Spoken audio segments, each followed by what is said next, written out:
Or 7? Yeah, they even if they've got a little.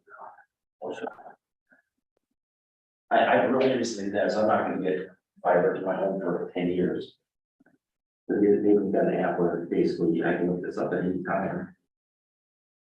It tells you how the connection's going. Yeah. What's it, this is.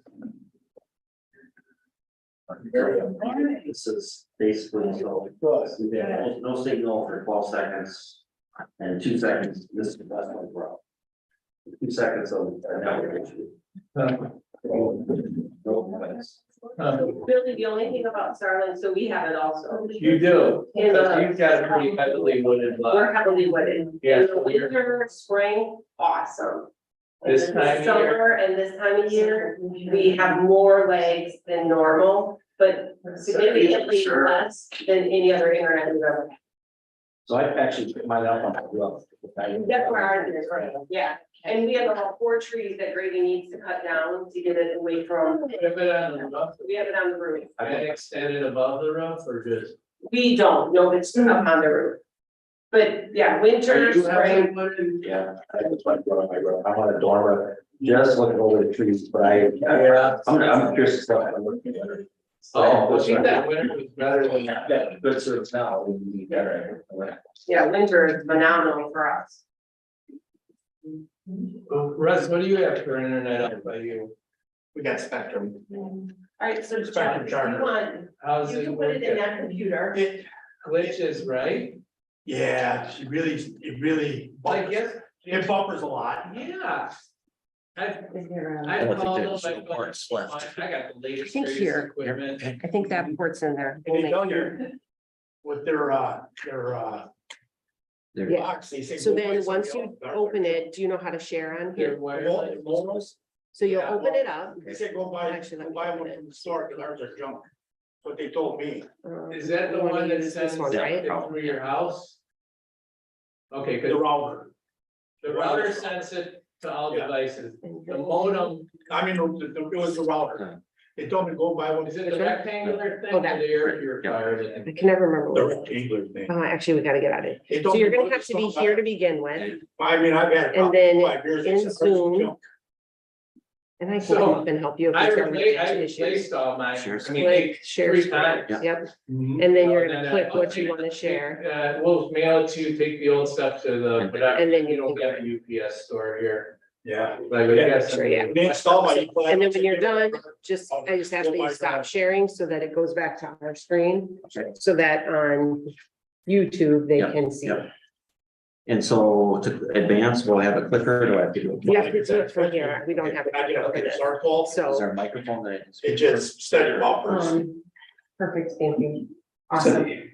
No, but we can pull that one up after public comment. Okay. Or you're before public comment. So I'll pull that one up What now. about in Florida, your mobile home? We have Spectrum charger on there also. Is it better? It seems to be. Yeah. But that's the only thing I have down there, I mean. So we stream everything. I don't do cable or nothing, just do the streaming services. Hey, when's your surgery? 19th of October. Are we supposed to do my colonoscopy for Thursday, but I was hoping to swap dates with you. Yeah, so then just when you leave, if you'll put it back there as a public comment, Perfect. and I think we should be good. Okay.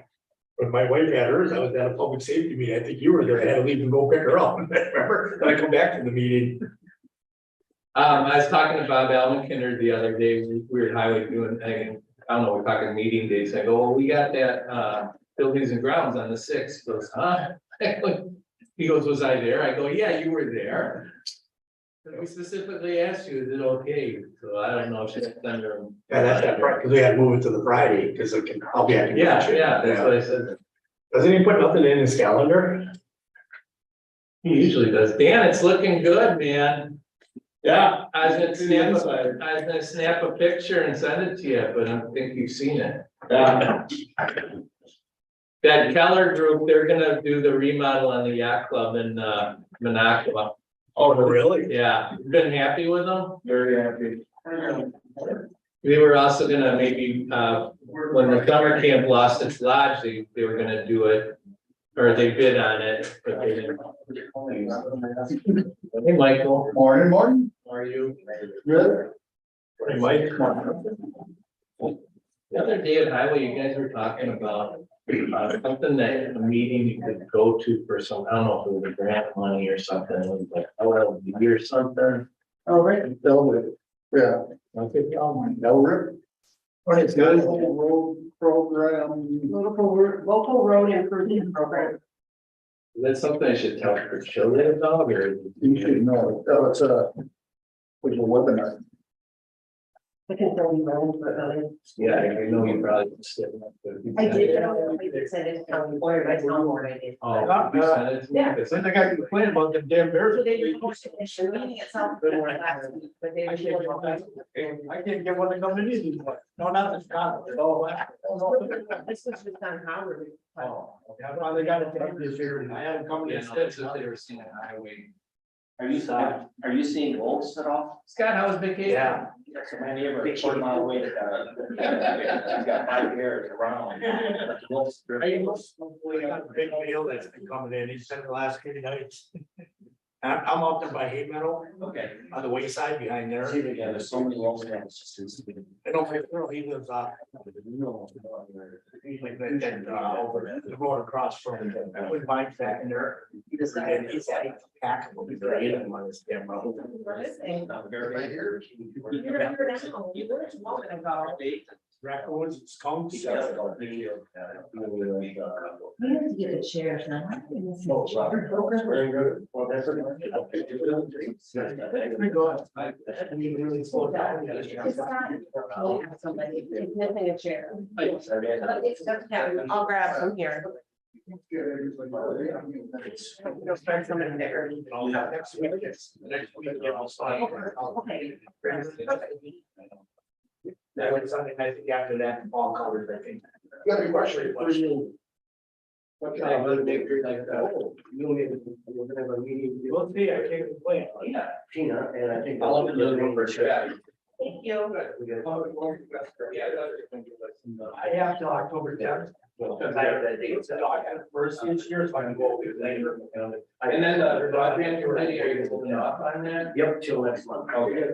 I haven't, there was too much going on. I have something in between. That's the problem. Marathon and I want the, I'm gonna go tonight, elected people to go. Tonight, tomorrow, Thursday. we go some on it. No problem. Never know, I did fast. Morning, Ben. You are. I wanted to administrate, but other morning, after 50, I let walk on that second day. I got like a 500 pounder. This. We gotta wait. Morning, Scott. We didn't get that tonight. Tonight, I was speaking. Good morning.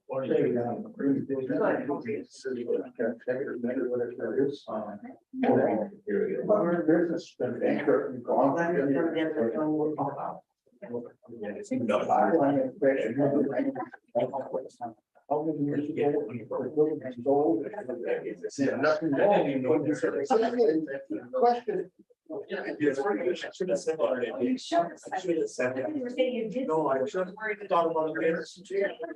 I should have said that. That would have gone. Yeah, that was it. I think we got to figure that out. I know it will be. I thought about it out. I did, but that rubber key.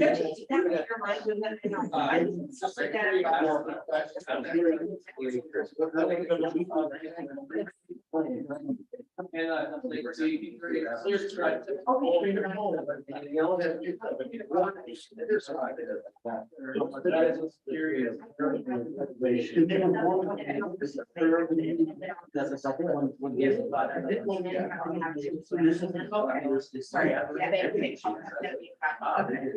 have that.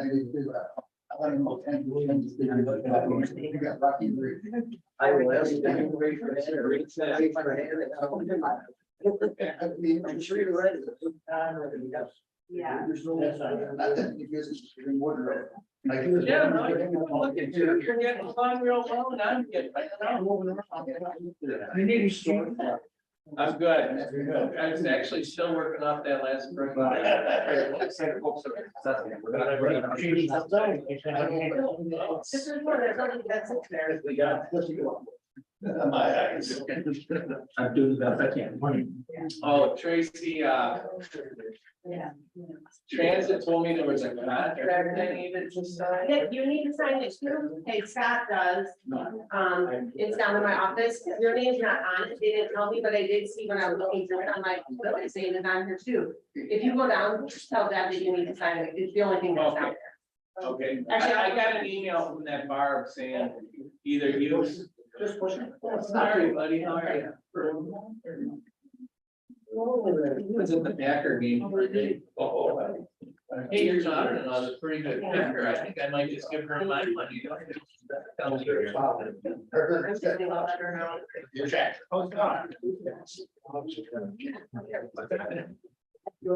No, it's,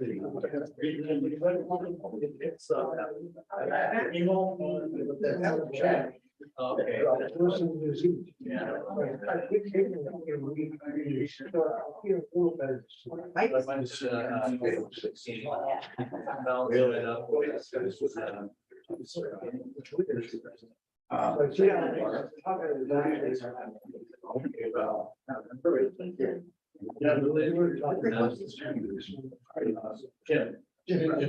And but they're supposed to. Yeah, you did.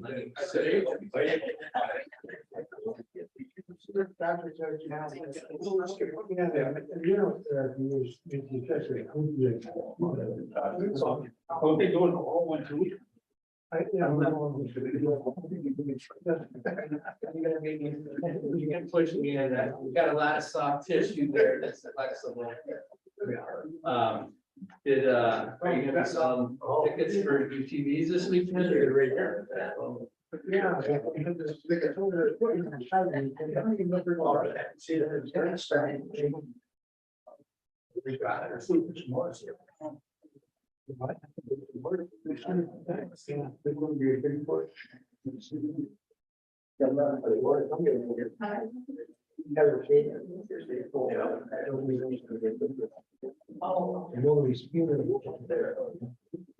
We'll oversee them. I gotta get all Amy later today. We gotta stop getting the old junkies.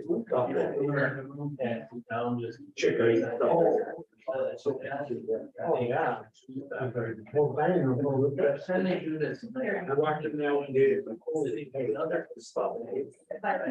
Just to be seen.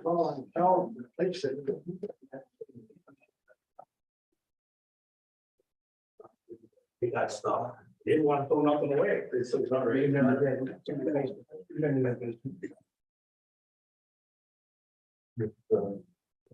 used to be that way, but not anymore. I haven't touched it. You're not. I didn't need to be. My closet, I don't. Is it? I have shirts I haven't worn in months. Well, that's when I saw my like, she said, you gotta go to it. I said, no, you need to clean it. Because if I'm there, I'm not gonna throw it away. I believe. You clean it, I'll never miss it. Yeah. And Dad was the same. Another, he's not as special as this. You can't do It's not a very long agenda. No, don't say that. I did not pack that. I saw 2 things on the agenda. I think it would be on there.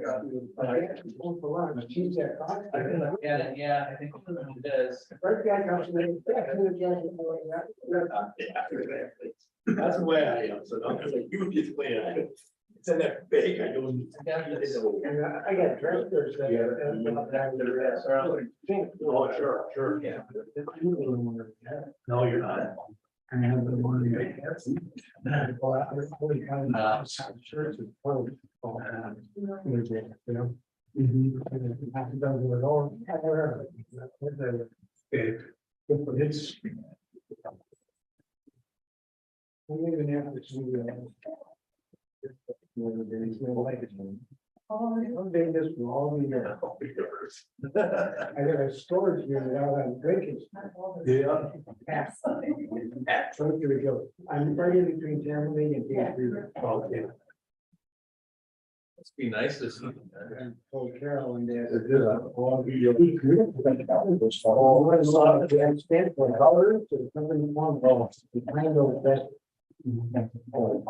Oh, we got rid of them, say they bought it up. Well, she wants that. You're perfectly right. There's a county board that's not.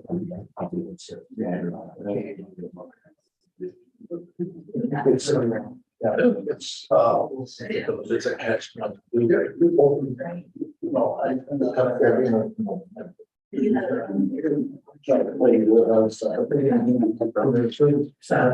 I. Yeah, I go there now. I actually sit on their community, Tim Bones and I. It's. You get a hat. I got a hat, I got a blanket, what else did I Oh, got? boy. Yeah. Meanwhile, I don't have a doctor, keeps leaving. I had Brett and Reserve from Cuba. I got Boston was awesome, but ever since he left, I've been shuffling around it. I gotta decide what I wanna do with my insurance. Cause I'm not really down. But the beer going to the.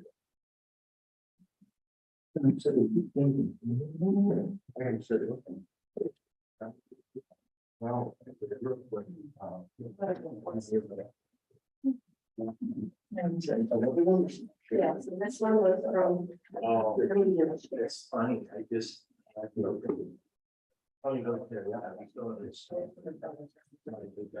Friends and friends. We're gonna have you see this because I left my glasses at home. Fill this and get it really good.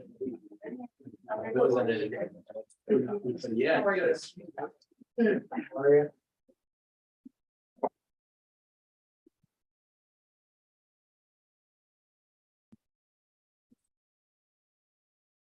You look confused, man. No, no. You look confused. And I Money. probably gonna run into it somewhere. I like. Wonderful. Oh, yeah. You've seen caution. It was. Oh, you guys are.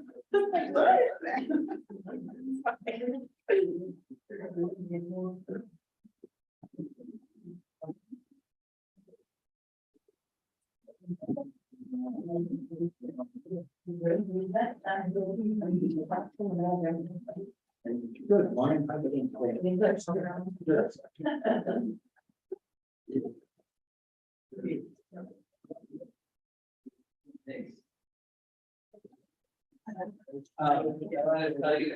Is that administrative? Breakfast. I did turn around. I actually ate breakfast this morning. I actually did. And I did. I had to get it done. You don't know. You don't. Because I didn't know how long. Thank you.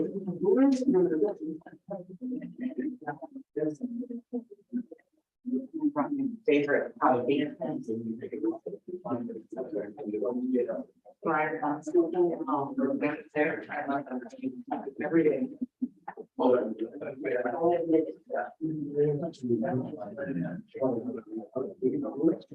Yeah. Northern Gardens. But I didn't try it. I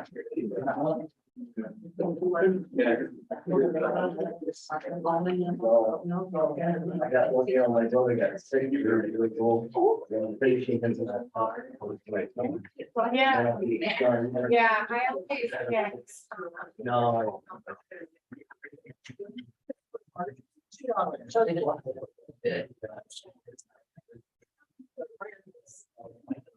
Yeah, that's where I want to go. Where I was just like. Yeah.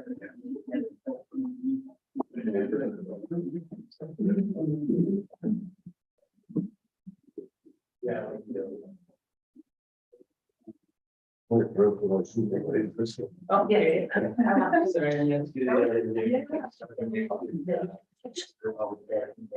Yeah. So that's good. I have not heard of that one from her, and it's only. I've been trying to answer that. Sure. How are you? One of the day not going?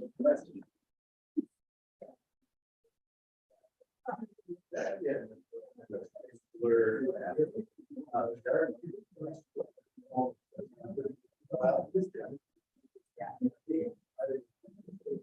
Yeah. You're not holding back. Oh. You're not holding back. Next year. Yeah.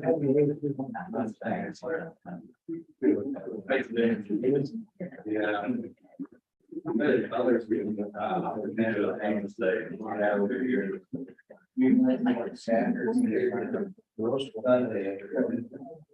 it is actually amazing. Yes. Never seen somebody try. You should have seen.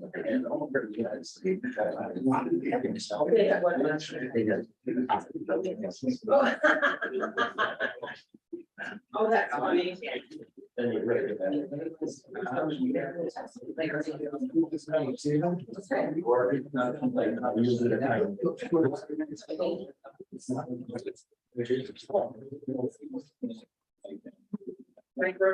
Sometimes it makes me.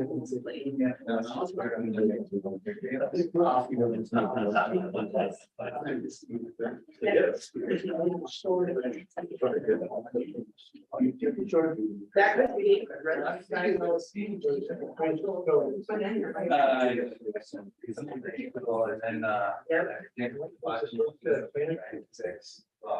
Yeah.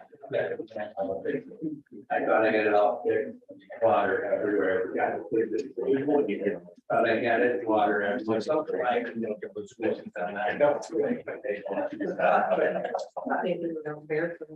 Yeah. Okay. Oh, okay, I was gonna say, wait a minute, I didn't remember that. They did. I remember reading that. One of the original calendars. It'll be a while. Yeah. Oh. I mean, a few years ago. Sonia, Margaret.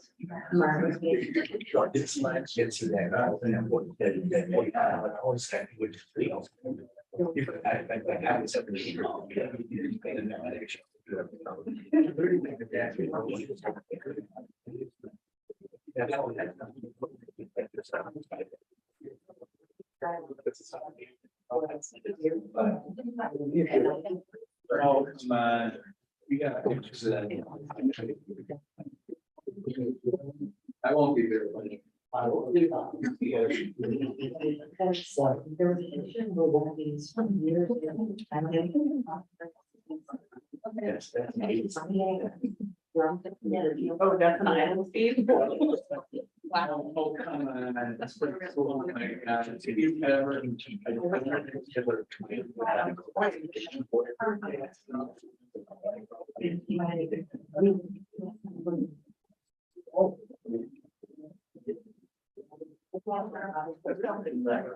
Wow. Just.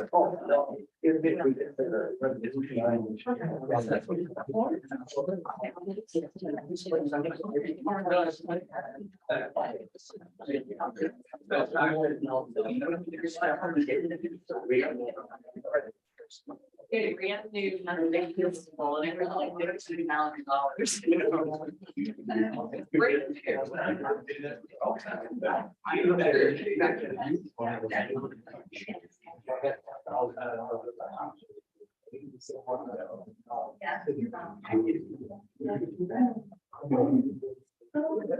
You're getting that room in here.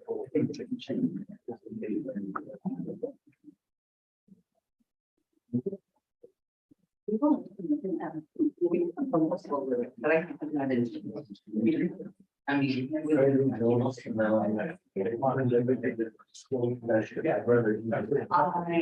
We went with our friend. No, I just go with them. Yeah. Better. You guys don't hear about your. Like.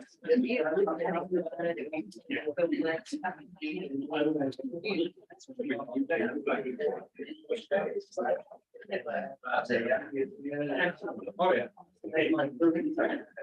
To me.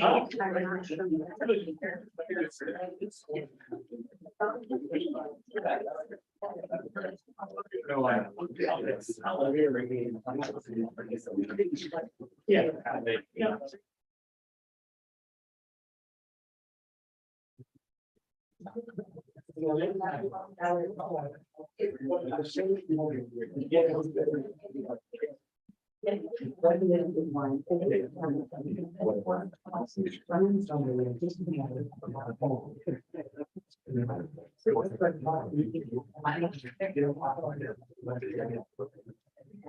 You know, do they might do it? Now they-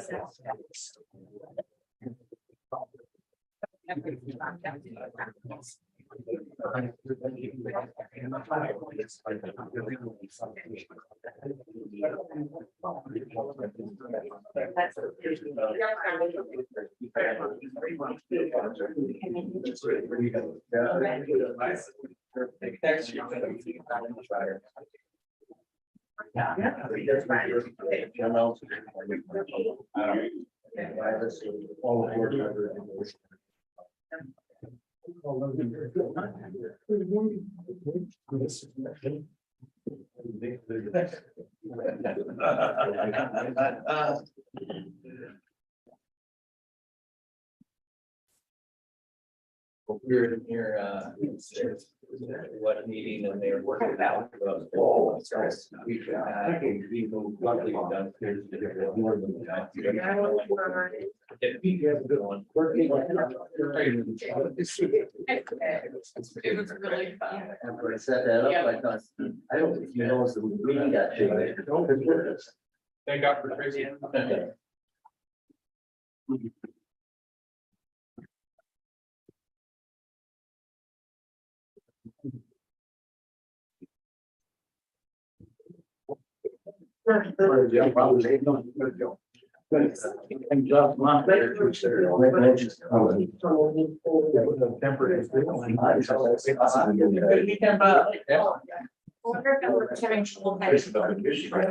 Regional day Saturday.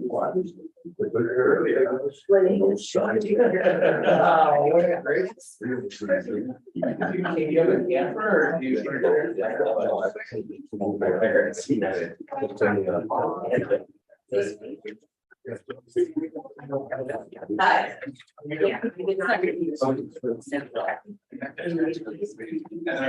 Right around.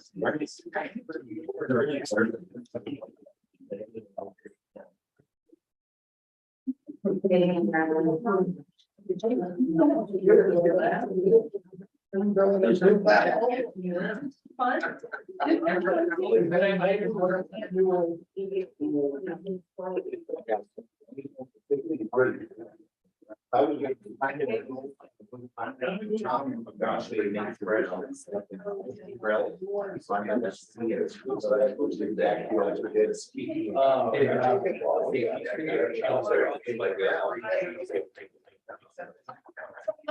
It's 9:30, we'll call the Atlanta County Board of Supervisors to order.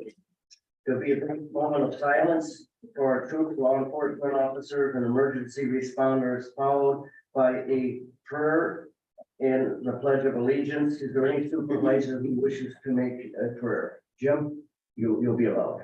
So let's stand for a moment of silence.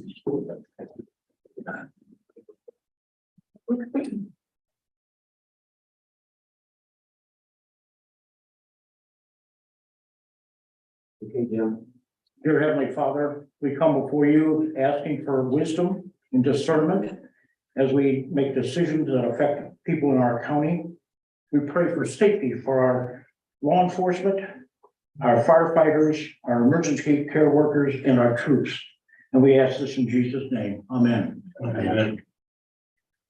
I pledge allegiance to the flag of the United States of America And and to the republic for which stands one nation under God, indivisible, with liberty and justice for all.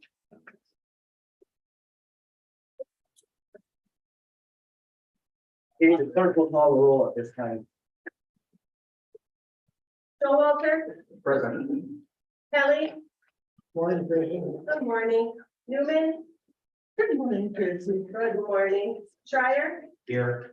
Fisher, Here. Condado. Here. Briggs, Here. Itinger, Here. Harris. Here. Winkler, present. Jensen, Year and happy Pancake Day, but the apple bars will definitely Good substitution. I did not know. Dash. Next year. Rio. Sorgo. Here. Roach. Simmons, Here, good morning. good morning. Reed, Good morning. good morning. Dryden. Almakinder, Here. Schultz, Here. Cushing, Here. Kowinski, Here, 18 present, 3 absent. 18 present, 3 absent, we have a quorum, we can conduct business. Announcements, by the chair, please use your microphone when speaking to the supervisors. Also, under resolution 85, representatives from Violet and Forest County will be given an opportunity to speak prior to deliberation of that resolution, along with the Nye County Sheriff, Head of the Social Services, and the Executive Director of the Human Service Center, prior to us getting into that. With that, we'll have item number 4, accept the minutes of the August 15, 2023 meeting. So move. Second. Okay, we have a motion and a second. Any corrections or changes to the minutes? Hearing none, all in favor, signify. Aye. Opposed, carried. Item 5, United County Economic Development Corporation, Jeff Rudeau will give a presentation. Good morning. If I don't mess this up, for Tracy, hold on. Very good. Let me know if you need help. Morning,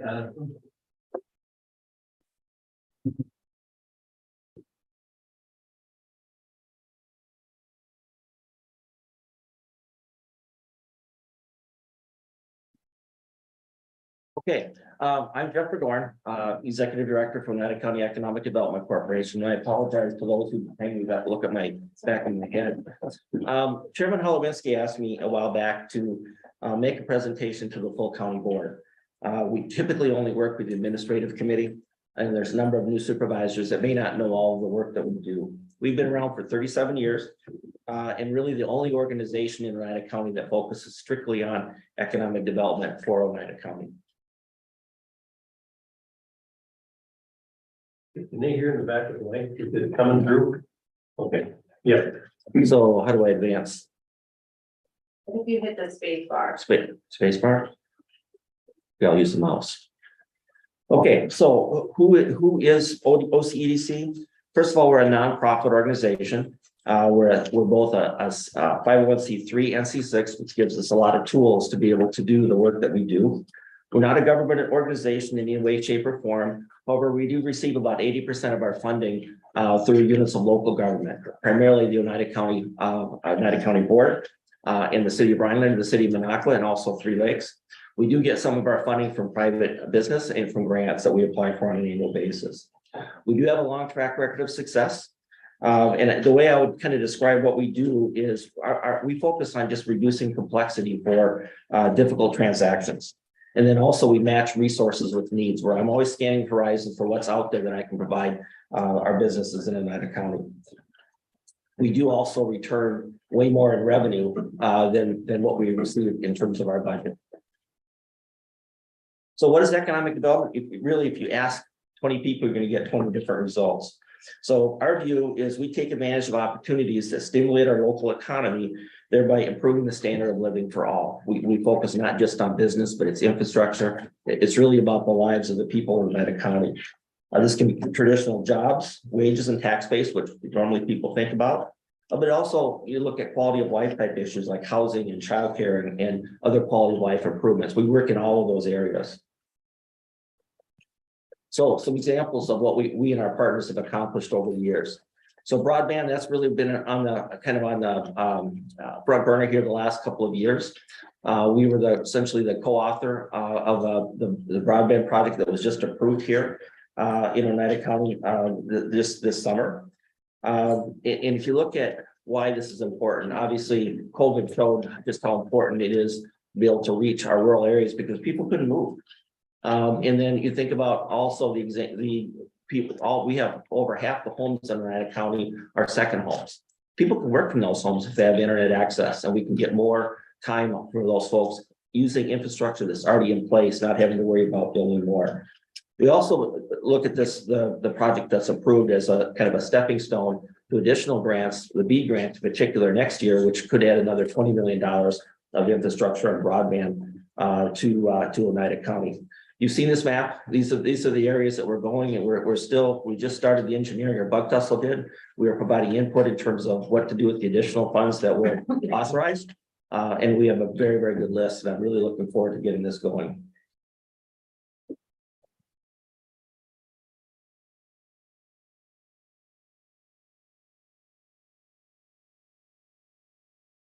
So also, we also focus on what I would call it, the more traditional smaller businesses and service retail and other infrastructure through Oneida County.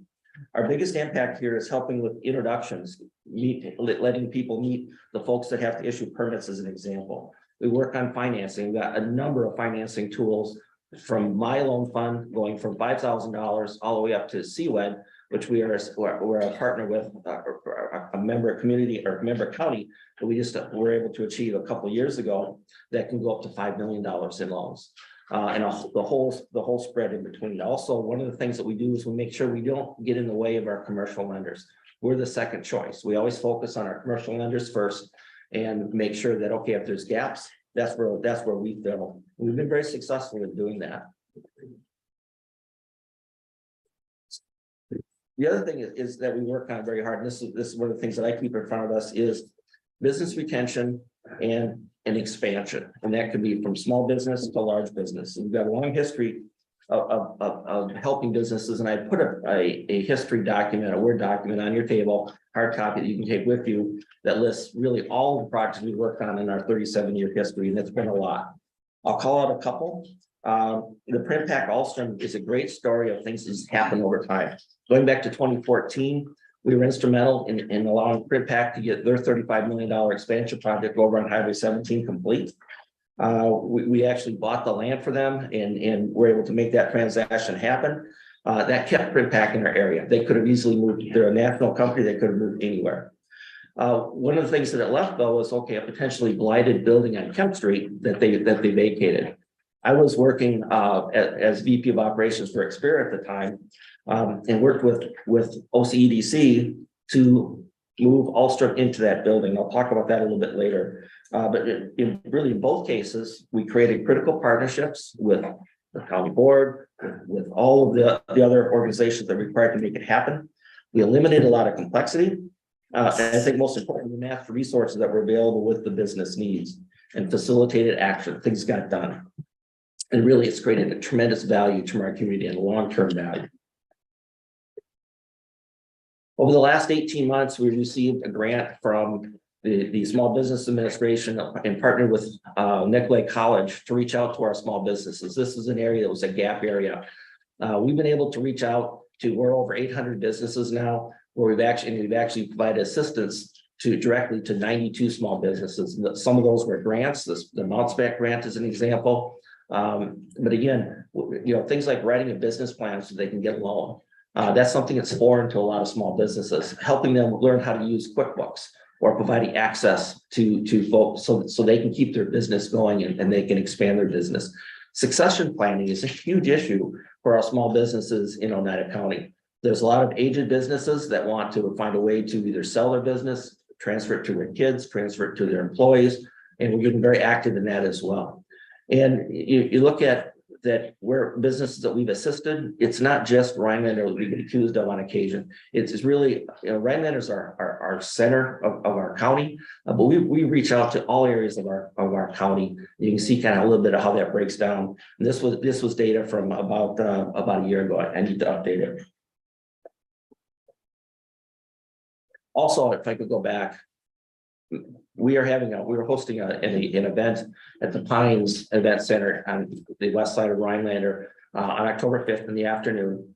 Tom Tiffany is going to be our keynote speaker, but really it's about small businesses, an economic summit for small businesses. And we're going to have a lot of commercial lenders there, a lot of other business support folks there. It's a networking event. We expect 100 people there. Hopefully some of you can attend. You should have all received invitations.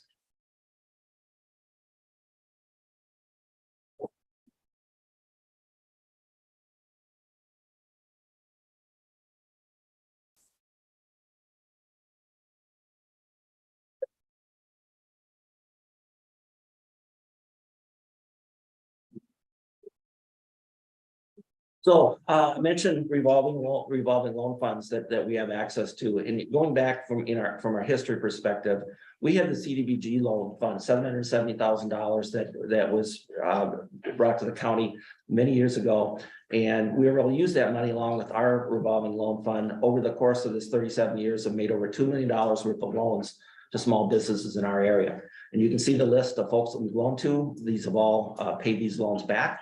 And it was really critical to improving these small businesses over time. This is something we continue to do. We have access to a lot of funding. These are particularly gap funds that does not compete with our commercial lenders. One of the other creative things that we're able to do is when this loan fund, the $770,000 loan, was recalled by the federal government, we were able to secure keeping that money in Oneida County. And we did that through a kind of a creative way of using it for ADA type projects throughout the county. We started out with 8 projects that we wanted to approve. They ended up getting narrowed down to 3, but these are 3 outstanding projects. The new pavilion and walking trails in Alden Park, the city of Rhinelander, Hodag Park improvements and the fishing piers. In the town of Minocqua, if you drive by Torpy Park, a tremendous amount of work there. Really a major remake for that park. It didn't pay for all of it, but it's certainly a good start. And $770,000 that we would not have had without OCEDC. So resources. I mentioned the revolving loan funds. We've got one in CWED. I'm working with another organization out of Duluth that is just moving into Wisconsin that has loans up to $5 million as well. We have grant opportunities as they present themselves, both for ourselves and for our local businesses. But I think most importantly, if you look at this, the support network that we provide all of our businesses, and you can see all the different resources that we're connected to, again, matching resources with needs. And that's really what we focus on. So in conclusion, I've heard from board members over the years that, well, this would happen with or without OCEDC. Economic development just happens. I beg to differ with that comment, and I'll offer three projects that have happened because of OCEDC, not just what have happened in spite of us. First, I've talked about the Alstrom project. What a great project! And think about it. We got the last check in the project. The project was transferred to the owners this year. If you're going back to mentioned I was VP of operations at the time. Had we not gotten that commitment, VP of operations for Expera, had we not gotten the commitment from you as a county board and the loan, I was under direct orders from my owners, which were a private equity firm at the time, to move that manufacturing facility much closer to our customers. These are national products, and we had one particular customer in particular, and that's where I was asked to move it. But because of the work Roger and I did, Roger Luce was the director of OCE at the time, we were able to keep that manufacturing site here and take advantage of that Kemp Street facility. That would not have happened without OCEDC. And Roger working with me at the time. Second, and I mentioned 2020, the CDBG loan fund, bringing that back. When I first became director in 2000, that was when the announcement was that money was going to be called back. There was nobody in the county that was working on trying to keep that money in the county. I just took it as a personal challenge that we're going to make that happen. We were successful, and we have the money spent in great projects to show for it. And third, I mentioned the broadband project. I realize some of you are not totally sold on this yet, and there's still a great deal of work to do. But in 3 years, when many of our constituents finally have good broadband access, and we've dramatically improved public safety communication, everyone should be on board. Plus, think about it, there's $100,000 of revenue over the next 30 years that will come to this board because of that project. There's many other smaller projects that I won't take time to mention, but it's in the history that you have. So thank you for your time. What questions can I answer? Anybody? I would just like to take a minute to thank the economic development team for all the good work they've done, because it has made a difference.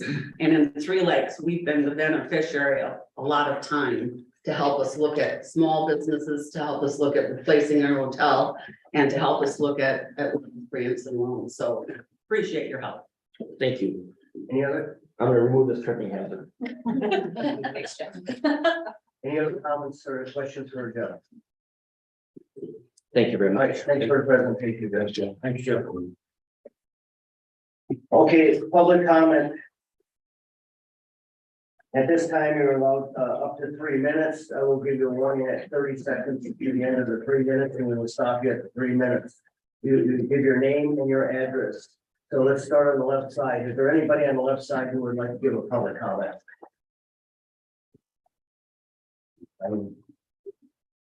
Time along close, I guess I'll start. Okay. My name is Bill Core. I live at 9974 Blue Lake Road in the town of Minocqua. And yes, I'm the person that sent the letter out to everybody on the board. I was on board 14 years as a supervisor, so I've seen my share of resolutions come before this body. I'm going to urge you to vote no on resolution 85/2023. The reason I'm urging that is that, in my opinion, this is a very weak resolution. It offers no basis for the withdrawal other than 3 employees per county to think that that's the direction to go. No details, no examples, no reasons. Meeting minutes from when this resolution passed points to quote issues. And the 1984 agreement is the primary drivers for this. And after the meeting interview noted that because, once again, quote, there have been people who've been dissatisfied, and quote, that also weighed in on the decision. I'd like to point out that 100% satisfaction rating in government is not possible. It doesn't happen. The 3 departments that probably have the most interaction with the public: zoning, social services, and sheriff's department. Sheriff's department and social services have secured lobbies. Wonder why that is. Because they probably made some tough decisions that have caused dissatisfied people. And I know zoning's got dissatisfied people because you folks are going to be talking to in a closed session later today about that. Issuing a notice of withdrawal, which is essentially dissolving the current Tri-County Human Services Center before a replacement organization agreement is signed, sealed, and delivered, is downright lunacy. It is a bad decision, a bad direction to go. Are these actions today going to ensure being able to deliver quality services to the citizens of Oneida County and the Human Service Center clients for the 15 months leading up to the total closure on December 31st, 2024, without a replacement structure ready to go? I really doubt it. There's a big black cloud of job security uncertainty floating over the Human Service Center. Passing this resolution is going to open the exit gates pretty wide. And we all know what it's like trying to attract quality candidates nowadays. Passage of this resolution is going to amount to a hiring freeze over on Timber Drive where the Human Service Center is located. And all this really makes me wonder what the real end game is. Obviously, the Human Service Center isn't going to be part of the new dream organization that's trying to be put together. But why is it so imperative to get rid of the Human Service Center roadblock ASAP? Just shifting gears real briefly, I hope as a former town of Minocqua supervisor, I hope that you folks stick to your guns with Minocqua Brewing Company and do the right thing. Thank you. Anybody else on the left side? Come to the podium. Go ahead. Good morning. I'm here to address agenda item number 8, and it's the resolution 85/2023. My name is Paul Millen. I'm from Armstrong Creek, Wisconsin, 8490 Millen Road. I'm also chairman of the Human Service Committee. And I'm trying to do a comparison of, what's happening here. So I compared it to my marriage, my own marriage. So I've been married for 54 years. And we had problems, as we started, and we talked about them, solved them, and with good communication, we moved on. So we're still going, and we might even make 55. So the Human Service Center has been active for 50 years. And there was some problems, with the Human Service Center, and there was, the counties are always able to give input. And we did wind up, installing some issues that we had and made some changes. The Tri-County Human Service Center was formed to serve the people in all 3 counties. And that's exactly what we have done.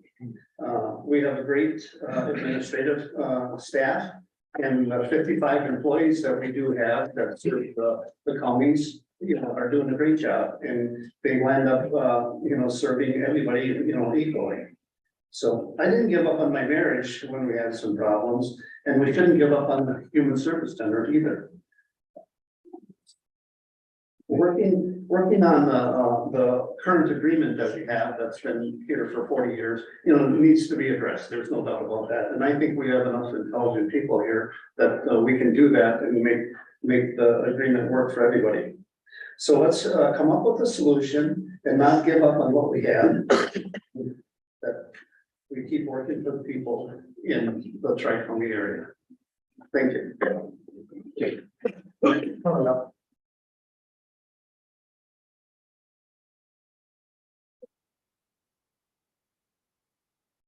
I'm Dan Rondo and I reside at 326 Market Street. I have been a client of Human Services in the past. And I can tell you that when I look at where I was at before I was got any services from Human Services and where I am now, I can honestly say that there have been improvements in my life, and I'm grateful for the Human Service Center for that. Now, I'm not up here just speaking for myself. I have had friends who have been clients of Human Service Center in the past, and some now too. And without the services that they provide, there's a possibility that could result in hunger, poverty, incarceration, homelessness, possibly even death. Yes, possibly even death. And I'd like to see our great employees keep their jobs too. Thank you for listening. Anybody else on the left side? Morning, my name is Tamara Feast. I'm the Executive Director for the Human Service Center. Thank you for the opportunity to provide public comment. As you consider the resolution to withdraw from the Tri-County Human Services Board, I'd like you to remember two things. The Human Service Center has been in existence for 50 years. For nearly 30 of those years, I have worked at the Human Service Center in various capacities. Throughout this time, I have never witnessed anything but deep, genuine commitment to those individuals and families that we serve. Unfortunately, in the past several months, there appears to be a lack of interest in hearing from the Human Services Board, a lack of transparency, a lack of understanding, and a disregard for the authority of this body in preparation of the resolution before you today. Despite all of that, one thing you need to consider is that passing this resolution today without a plan is one of the greatest disservices that could be done for the residents of Oneida County. If you pass this resolution without a plan, you are contributing to the oppression and stigma that many of the individuals we serve already feel in their daily lives. The message appears to be that, once again, you don't matter enough for us to have put forethought into a plan for services. But don't worry, we'll figure it out. This is evidenced by the inquiries we have received from those that we serve. So much focus has been on behavioral health services that I wonder how many of you know there's a whole other population of residents that we serve, those with developmental or intellectual disabilities. I have not heard any discussion about the children and families who utilize those services. I urge you to think about members of your family, your community, your neighbors, and your friends who may have faced challenges with mental illness, substance use, or developmental delays, and how moving forward without a plan and how having to wait 7 months to know where or how you might receive services in the future would affect your ability to sustain. Thank you. Anybody else on the left side? Hello, my name is Angel Swenson. I reside at 319 Marshall Street. I'm also a peer support specialist at the Human Service Center. I received a letter from somebody that I know. I'm going to read that first. Dear Oneida County Social Services, my name is Michael Lemons, and I'm writing this letter because on 9/26 there will be a decision to dismantle the contract with the Human Service Center. In my honest opinion, that would be a bad idea.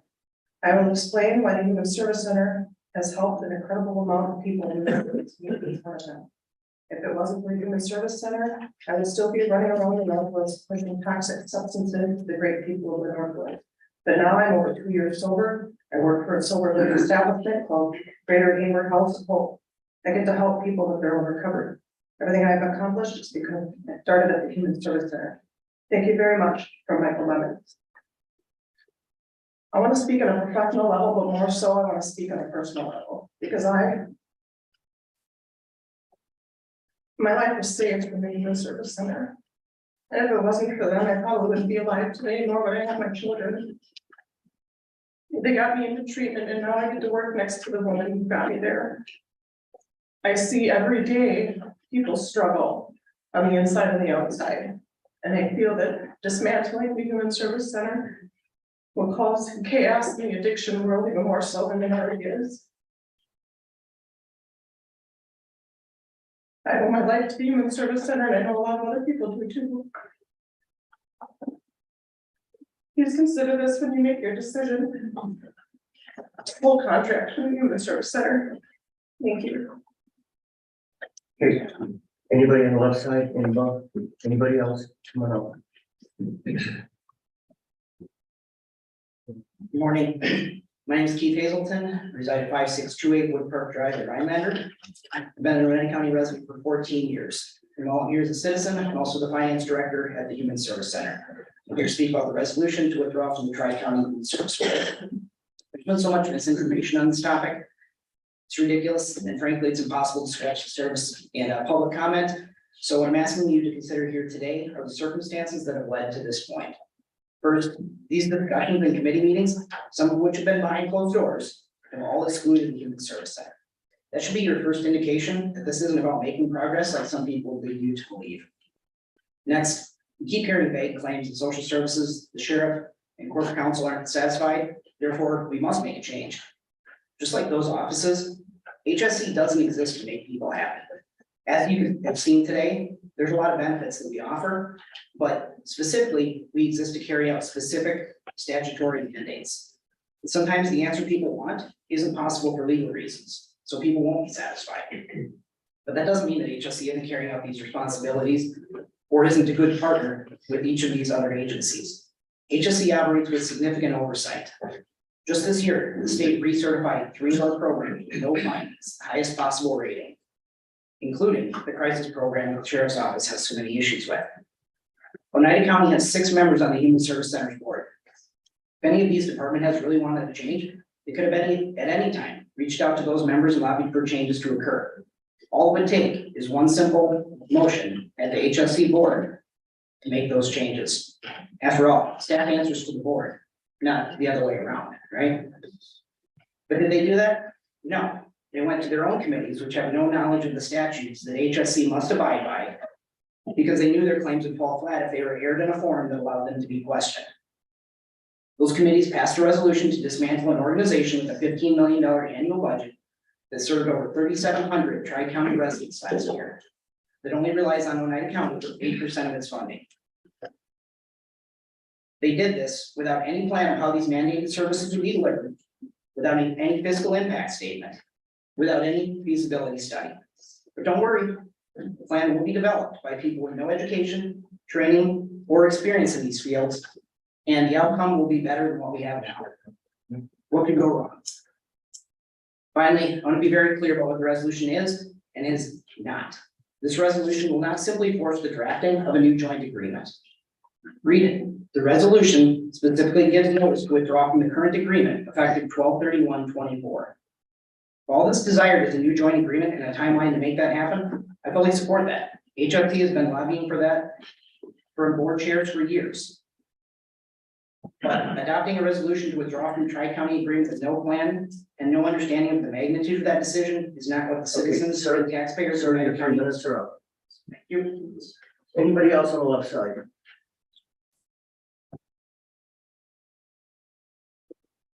My name is Ryan Schubler. I live at 316 East Timber Drive. The Human Service Center has saved my life and lots of other people I know's lives. I suffered, but I don't want to say suffer, but I have alcoholism that runs in my family and it affected me, obviously, and starting in service and never spoke about. Anyway, the Human Service Center, if it wasn't for them, I would have never have even known where to get any kind of help I mean, addiction in the Northwood, I'm here to tell you, run rampant. I'm very involved in Narcotics Anonymous. I've been clean for almost 5 years. And everybody I know that has success in recovery has come through the Human Service Center, Koinonia, or counseling there. And I mean, like I said, the addiction in the Northwood is not going away. It's getting bigger and bigger all the time. The drugs are getting easier to get, easier to make, easier to find. They're more powerful, and I'm sure there's nobody in this room that has not had addiction touch them in one way or another, or family member or somebody they know. And so to cut off the Human Service Center, to me, would be like cutting off your right arm for no, without a plan to replace it. It's just, it's the only source of help for not only in Rhinelander community and United County community, but it also helps the Forest and Vilas County communities, which have plenty of addiction issues themselves. And you would think law enforcement would stand behind keeping the Human Service Center, because it would make their job easier. The more help there is, not everybody's gonna get better, right away. Everybody has to, find that time when they're ready to do it, but unfortunately, that's how addiction works. And, law enforcement you would think would stand behind it, because if there's some help, it's better than no help. And so, like I said, I'm nervous, so thank you, that's all. Anybody else left side?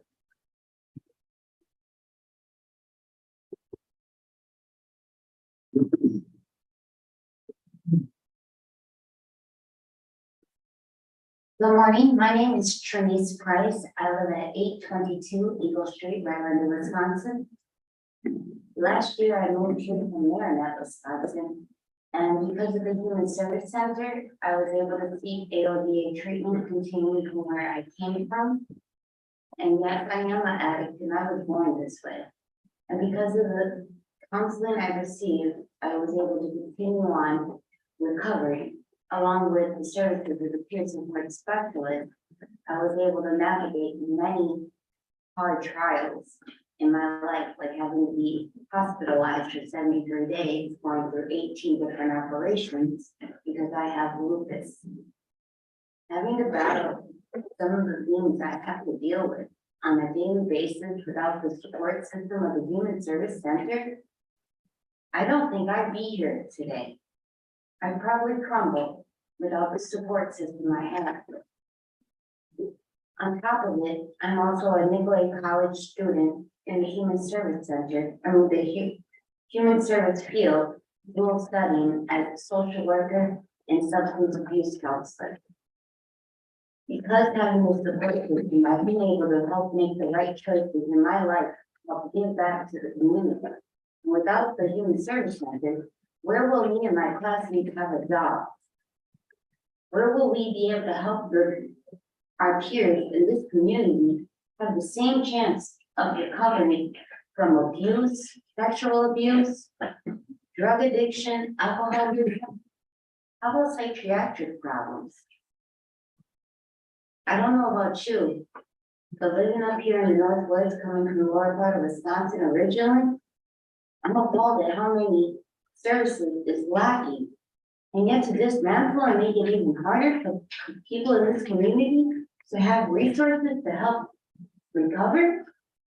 My goodness, what is going on? They should be banding together and expanding so that the next generation can have the same opportunity as me and my fiance. Thank you for allowing me to speak. I'm against this resolution because there is no resolution. Anybody else on my left?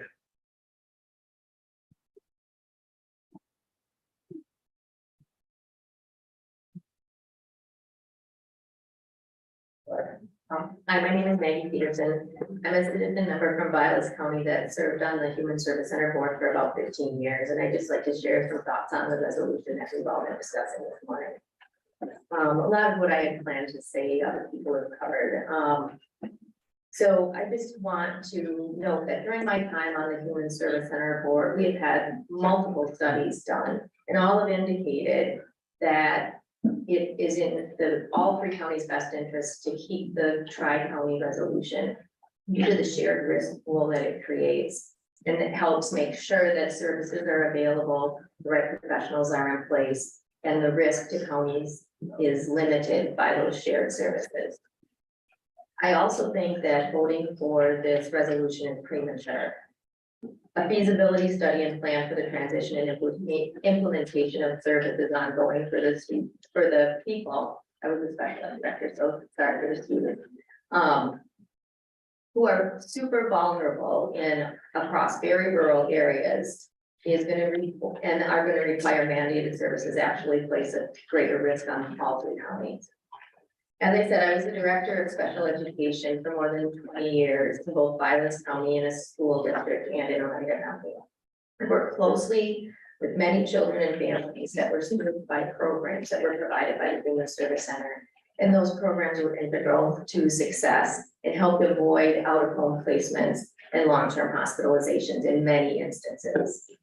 In making this decision, which I realize is very difficult for you to play all of the different pieces of information that are going to come before you.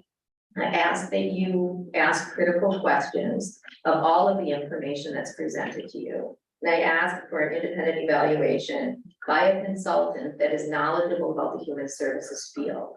I think a feasibility study is going to be crucial to moving forward with your decision, and a vote yes today would be premature and ill-advised.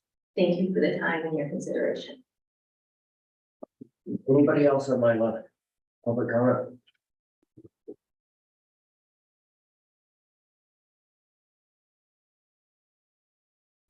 Good morning. My name is Tim Johnson. I'm a patrol sergeant for the United County Sheriff's Office. I'm here as a representative of Local 171, speaking on poor quality services that the Human Service Center has provided to citizens of Oneida County during the crisis. I have personally experienced in my job capacity crisis screeners not placing mental commitments on individuals who have attempted an overact of harming themselves or others. For example, a female who sent messages to her family telling them goodbye, and deputies finding her in a public park unconscious and slumped over at the wheel. I observed as deputies administered CPR and Narcan, bringing her back to life, only for the crisis screener to place a safety plan and allow her to go home after medical clearance. Or a veteran who is pleading for help, only to get asked in the first few seconds from a crisis screener on the phone what the veteran's health insurance company is. I watched as this demeanor in this veteran's face changed to disgust and rage. The screeners no longer do in-person screenings, handling the mental evaluations over the phone, often ignoring deputies' recommendations or observations that are present with these people. Long wait times for callback evaluations, inconsistency in what a commitment is and what is not.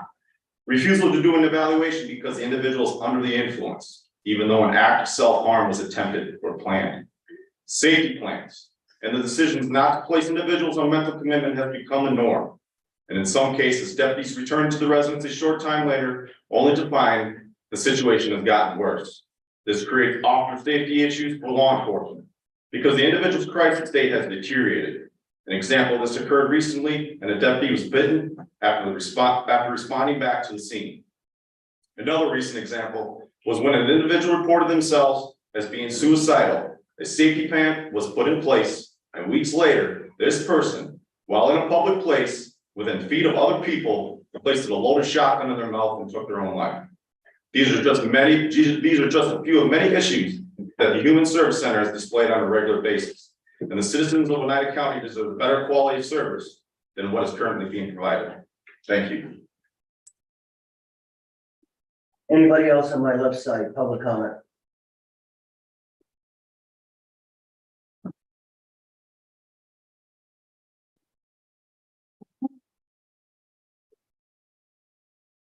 My name is Terry Ladua, and I currently reside on Lakeshore Drive here in Rhinebeck. I have been an employee of the Human Service Center for approximately the last 20 years. I worked at Koinonia first as a house staff person and was told by counseling staff there, you're pretty good at this. Maybe you want to consider pursuing counseling. And so I did. and I attended a counselor training program for 13 months in Ashland. And returned to Koinonia after that as an outpatient counselor for the women's program at Koinonia. From there, I went to work at the Human Service Center and was hired as a case manager while I was working on my bachelor's degree at the age of 40 something. The amount of encouragement and the intelligent people that work at the Human Service Center who give their hearts and minds to really difficult decisions every day do not deserve this. And I want to encourage you to vote no on this matter that's in front of you. Thank you. Anybody else on my left?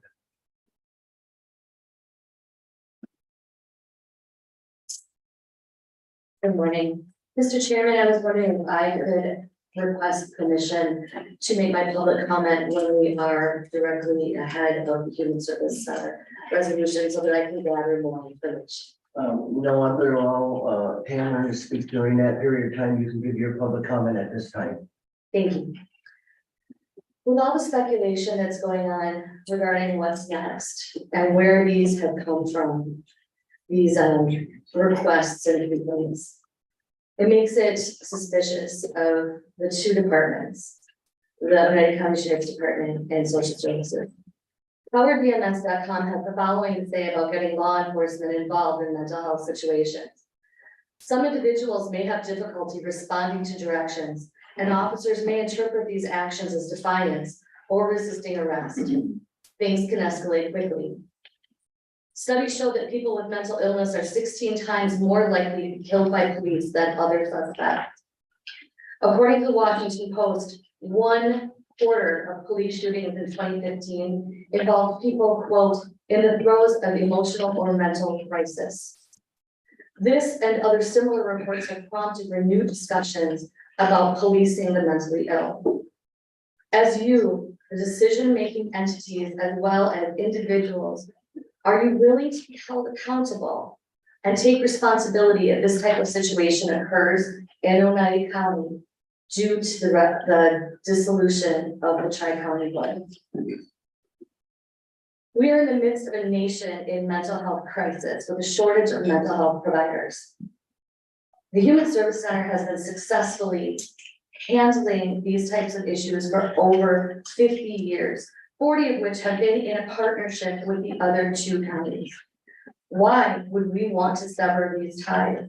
We will stand to lose an established 24-hour crisis hotline, a crisis bed at the hospital, and the AODA services. Without these services, the option would be jail for someone having a mental health crisis, and that is not where they belong. It is inhumane and illegal.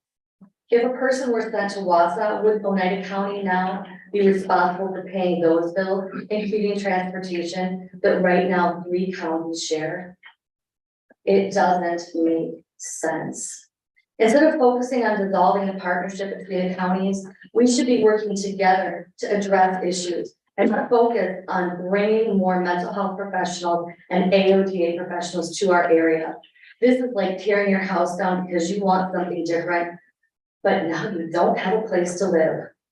At this time, right now, today, there is no plan for what happens next, only speculation. It's causing fear and anxiety to the clients of this agency and community members of all 3 counties. I'd also like to understand why these issues had to go into a closed door session. If they are grave enough to consider dissolving a 40-year partnership, it should be out in the open so that the public knows the issues and we can be informed rather than left to wonder. The secrecy makes it look like there is something nefarious and underhanded going on. I'm also interested in knowing what criteria there is for a closed door session and were they met? Thank you. Okay. Can we get your name for the record, please? Oh, I'm sorry, it's Holly Rhodes. And I live on Phillips Street in Rhinelander, lived in Rhinelander all my life. Thank you. You're welcome. Anybody else on my left side, public comment? Anybody?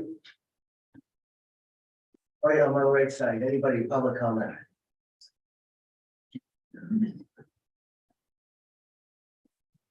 Go ahead.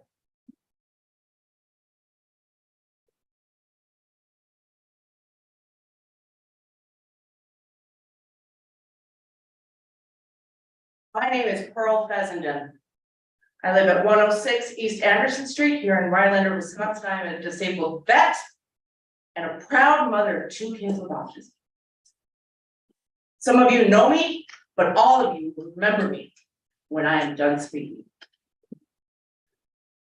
The resolution of 85-2023 needs to be voted against. The Human Service Center not only provides mental health services and AODA services and all, yes, it does. But what about the kids that are disabled? What are we as parents going to do without respite providers, in-home caregivers, CCOP, CLTS, CCS services, PTS services? Do you even know what those are? I have heard, yes, there are complaints. Fantastic. Have they ever complained at the state level to have a review done by DHS? No, because I checked. So if they have a problem, there is a procedure for complaints. And I'm sorry, if you think that other departments in this county are capable of managing what the Human Service Center does now, with the limited budget that we have, you are sorely mistaken. And to think that you're going to dismantle this contract without an idea of what's going to happen next is ridiculous. DHS says, get with your county service center to figure out what your kids might be able to get. How will I do that if there's not one here? Oh, we're gonna figure it out, we're gonna plan it out. No, that's like wishing in one hand and shitting in the other and see which one fills up first. You can't figure it out. How about you ask the consumers for ideas? I am more than willing to give my 2 cents. And when I fought for this country, it was not for you to look the other way when children with disabilities and adults with disabilities would be affected.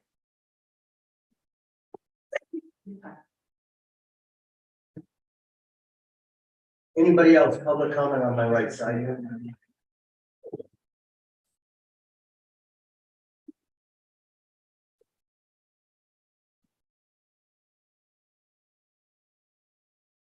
Good morning.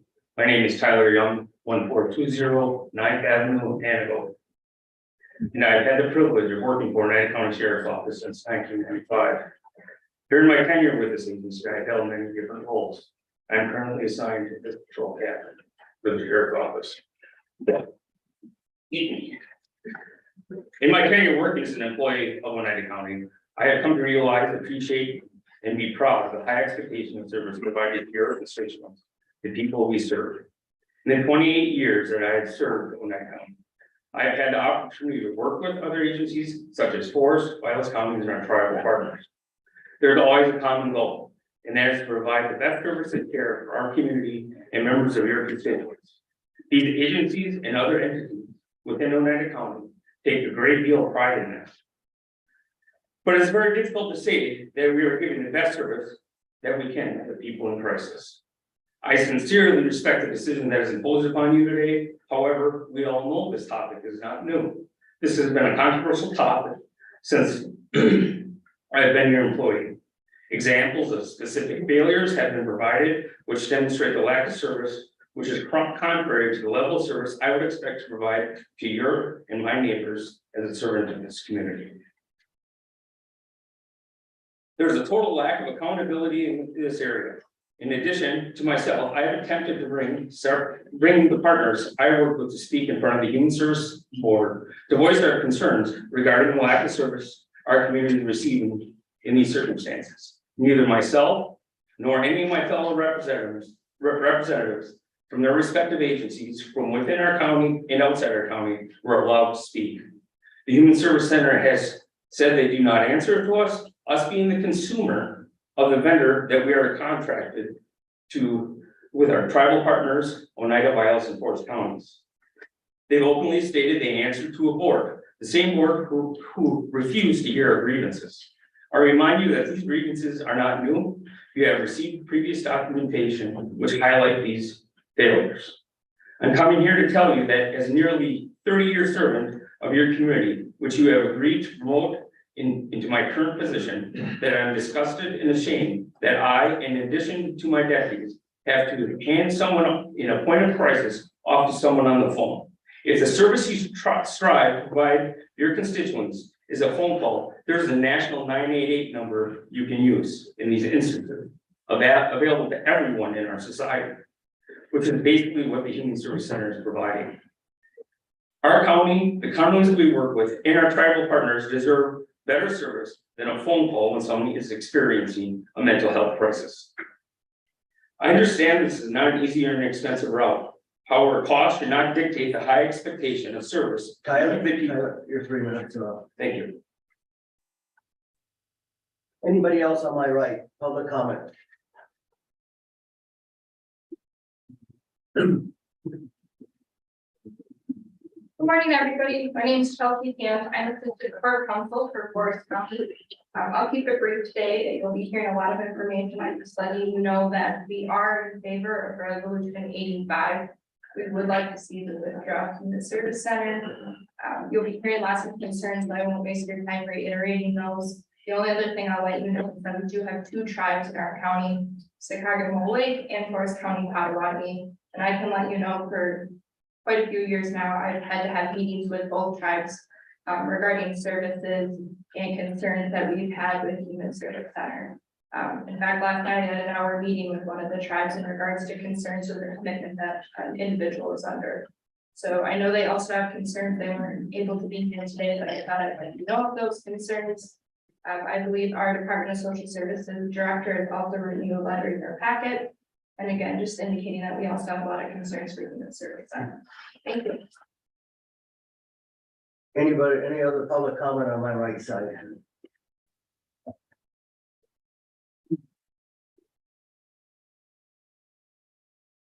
Hello, my name is Dave Yeager. I live at 8708 Buckskin Trail in Minocqua. I'm also the chief of police for the Minocqua Police Department. I believe that there's a need for change right now, and I support this resolution. I can echo the same things that Oneida County Sheriff and the sergeant and the captain that was up here earlier. We have the same frustration when dealing with soldiers for human services. And I believe that there's a need for change. I believe that this resolution also shows that you guys are taking this seriously. And you're also showing your constituents that you believe that there's a need for change in order to give them the best service that they deserve. It's not working what's going on right now. We have officers that are regularly voicing their concerns, and they echo what the Oneida County Sergeant was saying before. Thank you. Anybody else on my right side? Morning. My name is Gerard Ritter, and I'm patrol captain with the Vilas County Sheriff's Office. I've been with Vilas County for 22 years. Of that 22 years, as a road deputy, as a patrol lieutenant and captain, I've dealt with Human Service Center. I've dealt with Oneida County Sheriff's Office, Brady Hartman, and his staff. What's going on here today is very passionate. Both sides feel passionate. Okay. We heard from the sergeant, who was very emotional. We've heard from a lot of people here that are very emotional. Law enforcement are humans as well, okay? We take these situations dear to heart, all right? We have a job to do, we have statute to follow, okay? Just as human services has their policies to follow. But what we find in law enforcement that when we're trying to do our job, not strong arming anybody, but working with them, treating them as a human, all right, trying to get them the help that they need. We're running into these roadblocks with Human Service Center. Countless times, I've had to call the supervisor staff on call to complain why they're not approving chapters for my officers. There were times where I had to order, like, you start the paperwork because this should have been done 12 hours ago. Okay, it's very costly to the people that they serve. It's costly to law enforcement. And Vilas County supports this resolution. We support Sheriff Hartman and Oneida County Board. Thank you. Anybody else on my right side, public comment? Anybody? Okay, we're gonna close the public comment section. We're gonna go on item 7, consent agenda. No, then we go to consent agenda. Consent agenda. Second. We have a motion and a second. Any discussion on the motion? Clerk will call the roll.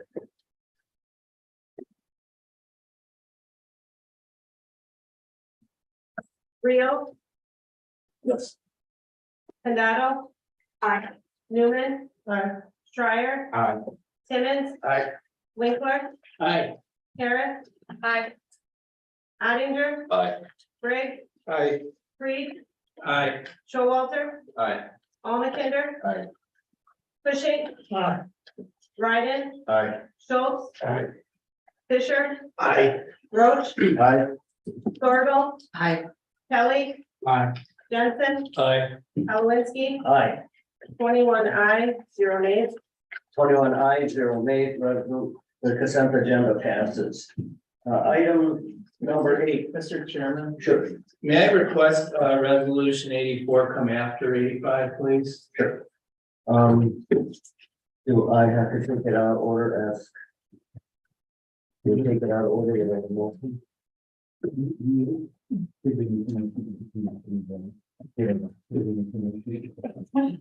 No, you just have to, did you make a motion? I was asking if I could request it. If you need a motion, I'll make that a motion. I mean, I believe it's a motion to suspend the rule. Take it out of order. That's my motion. So, okay. That's my motion.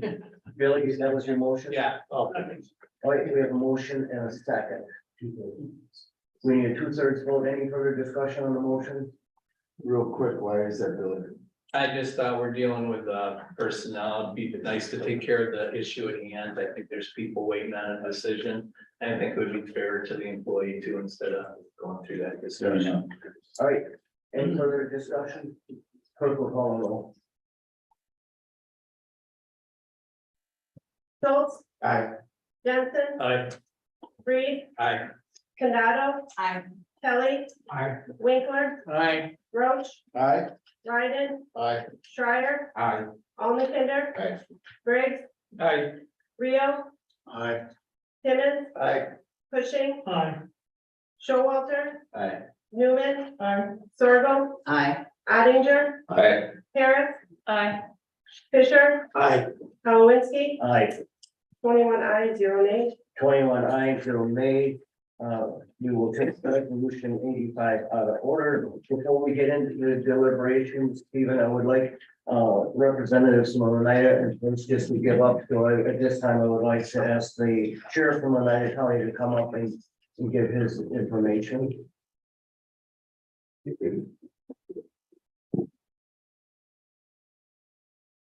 Morning. Brady Hartman, Oneida County Sheriff for Logan County. I appreciate you guys putting this on the agenda and having this debate. Finally, it's been a long road getting here, a lot of discussion. I understand that some in the audience are emotional about this. I understand why, but really this should not be emotional. Ultimately, the Oneida County Board has to decide how these services are given to their constituents, the public of Oneida County. That's your guys' job to decide how that's done. Our current system brings Human Service Center into the mix, and ultimately that contract and that board was formed. I believe that's an antiquated system. 64 of the 72 counties are having that service done in-house through social services. There's not a push to go to conglomerates now. That's just not how it's being done anymore. Human Service Center is our vendor to provide the services. They're your Oneida County Board's vendor. Ultimately, you guys have to decide how that vendor is going to provide those services to the constituents. That's your guys' job to do. What you're hearing from is professionals in this room that have to deal with the Human Service Center on a day-by-day, case-by-case basis. The sheriffs, the corporation councils, and the social services directors and staff are dealing in this realm on a daily basis. We stand in solidarity that those services are not being provided in the best manner that they could be. That's why we came forward. That's why we asked for a change. We've tried all of the professional things behind the scenes. We've tried the meetings and the memos and the emails and the discussions for years to get a change, to meet in the middle, to find some common ground. I've yet to hear anyone from the other side say, you know, we're gonna give a little and take a little and come to the middle. I haven't heard that. Ultimately, it boils down, this is a simple resolution because this is a simple topic. It boils down to this, where we just fundamentally disagree with how this service that you're required to provide is handed out in Oneida County. It's just that simple. We're asking for you to support the resolution to end it. The old phrase, there's been some that have asked to table this. The old phrase, to be unclear is to be unkind. I think Oneida County needs to be clear that we're going to move forward from this current system we have, and we're gonna provide the service in a different manner. Certainly, people are here fighting for their jobs, and I'm here. We've had discussions behind closed doors, Mary and I especially.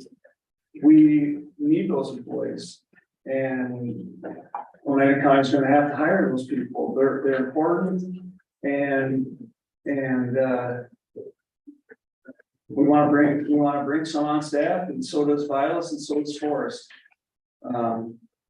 There is a plan in place to counteract the things that I'm hearing today, that there's no plans in place. There's been discussions. You guys have been there at our committee meetings, some of you. We have discussed what is going to take place. It's going to be, we're going to hire a consultant that's going to study the 3 counties, and then we're going to let the board, the decision makers, decide. Instead of having 3 Oneida County board members that get a say under the current structure, 21 board members are going to have a say. When there's disagreements and when we're not happy with the level of service, 21 board members get a say in that if we can't come to an agreement. We've met with our counterparts in Vilas and Forest. We've met with the county board chair people. We've met with the corporation councils, social services directors, the 3 sheriffs, members of the 3 tribes, the Potawatomi, the Mole Lake, and Elected Flambeau. They're in support of us. The 3 county board chairs are in support of this resolution. In fact, they're going to be considering their own resolutions to move forward.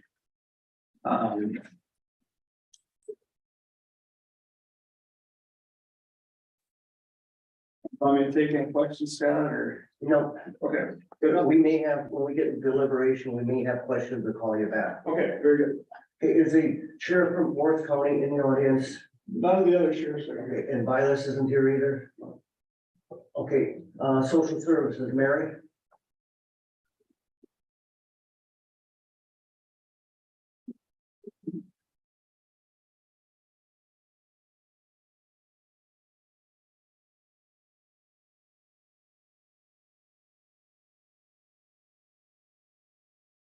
Good morning. Can you hear me? Is that okay? Okay. You should have all received, a packet from me, last week. I tried to get that out early. It was emailed and, should have been put in your mailbox. So I'm just gonna quickly go over it. Certainly can answer questions or do that at a later time as well. So the information that was provided, to the county board, and this information is also available on the Department of Social Services website, if anybody would like to see that.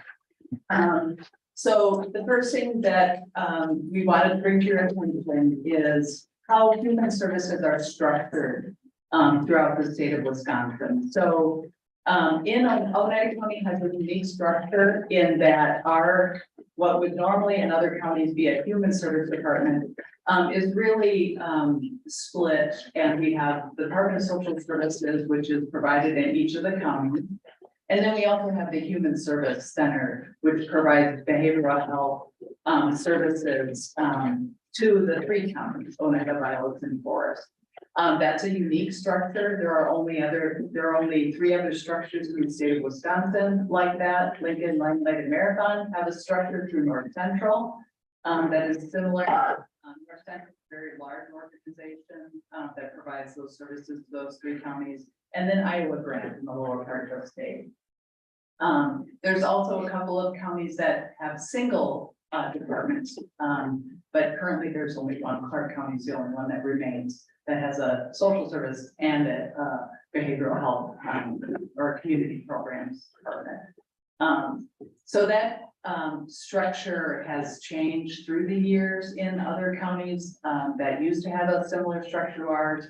And they have made that change and gone to a human service department. So when we're talking about changing the structure, we're not talking about eliminating any service. That is absolutely not the discussion here. We're not getting rid of AODA services. We're not eliminating mental health services. We're not eliminating the community options, children's community option programs, the CLPS programs, any of those programs provided by the Human Service Center. What we are talking about is providing them differently under a different structure.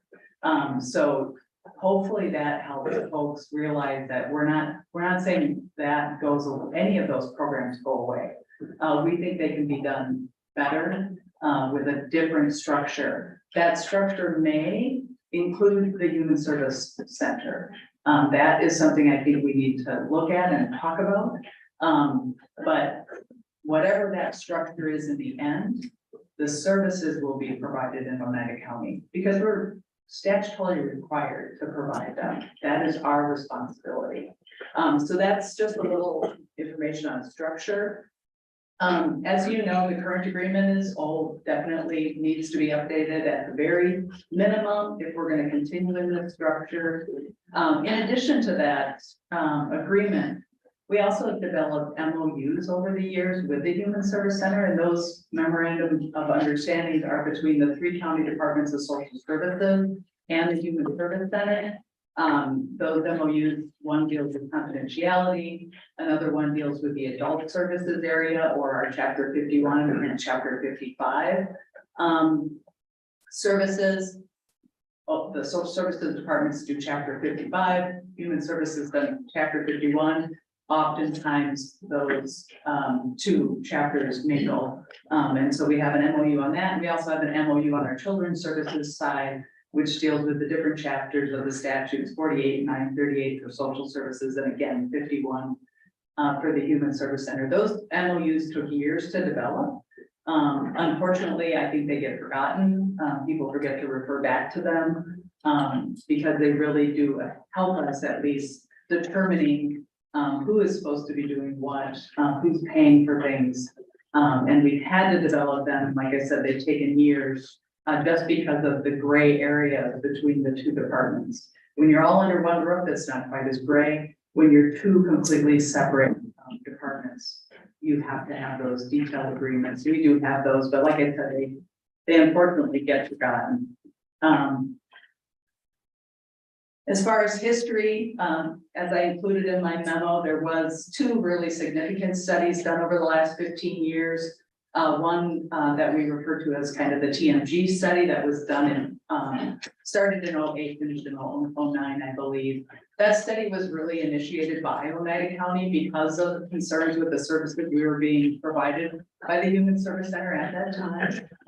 In addition to the possibility of family care coming into our counties, and family care really took some of the services provided at the Human Service Center and at social services out of our departments, and they're now run by MCOs, managed care organizations that's known as family care. So that was a huge change coming to our departments. And we were studying it in 09, it didn't really happen until 2017, so it took a while, but it did happen. And that was a significant change. So that was really what prompted that study. If you had a chance to look at it, there was a lot of recommendations made. A lot of the recommendations made are some of the same concerns we're talking about today. Some of the concerns and problems that we dealt with, we were dealing with in 09 are still there today. So though that study did help, it gave the Oneida County 3 options, and one of those options was to stay in the Human Service Center structure.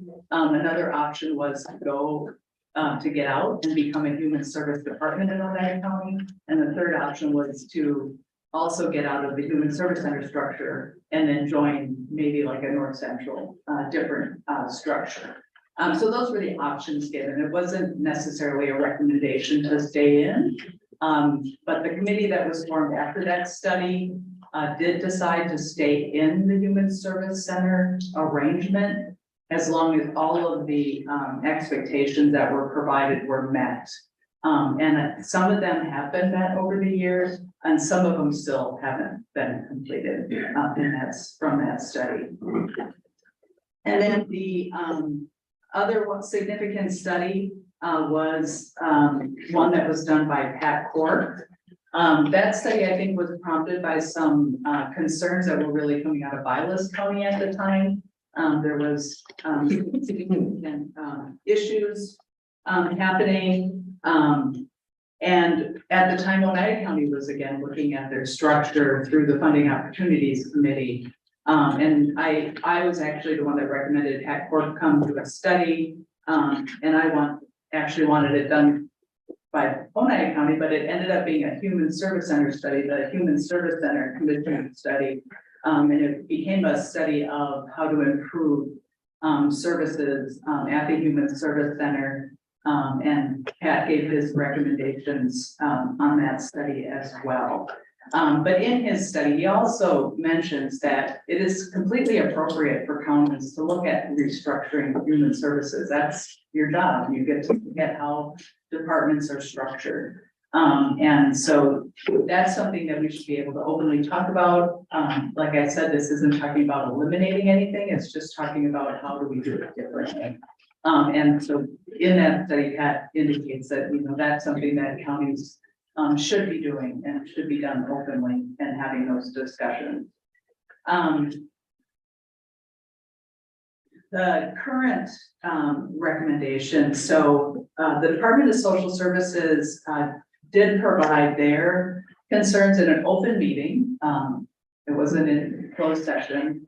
At a joint meeting of Public Safety and Social Services, and the list of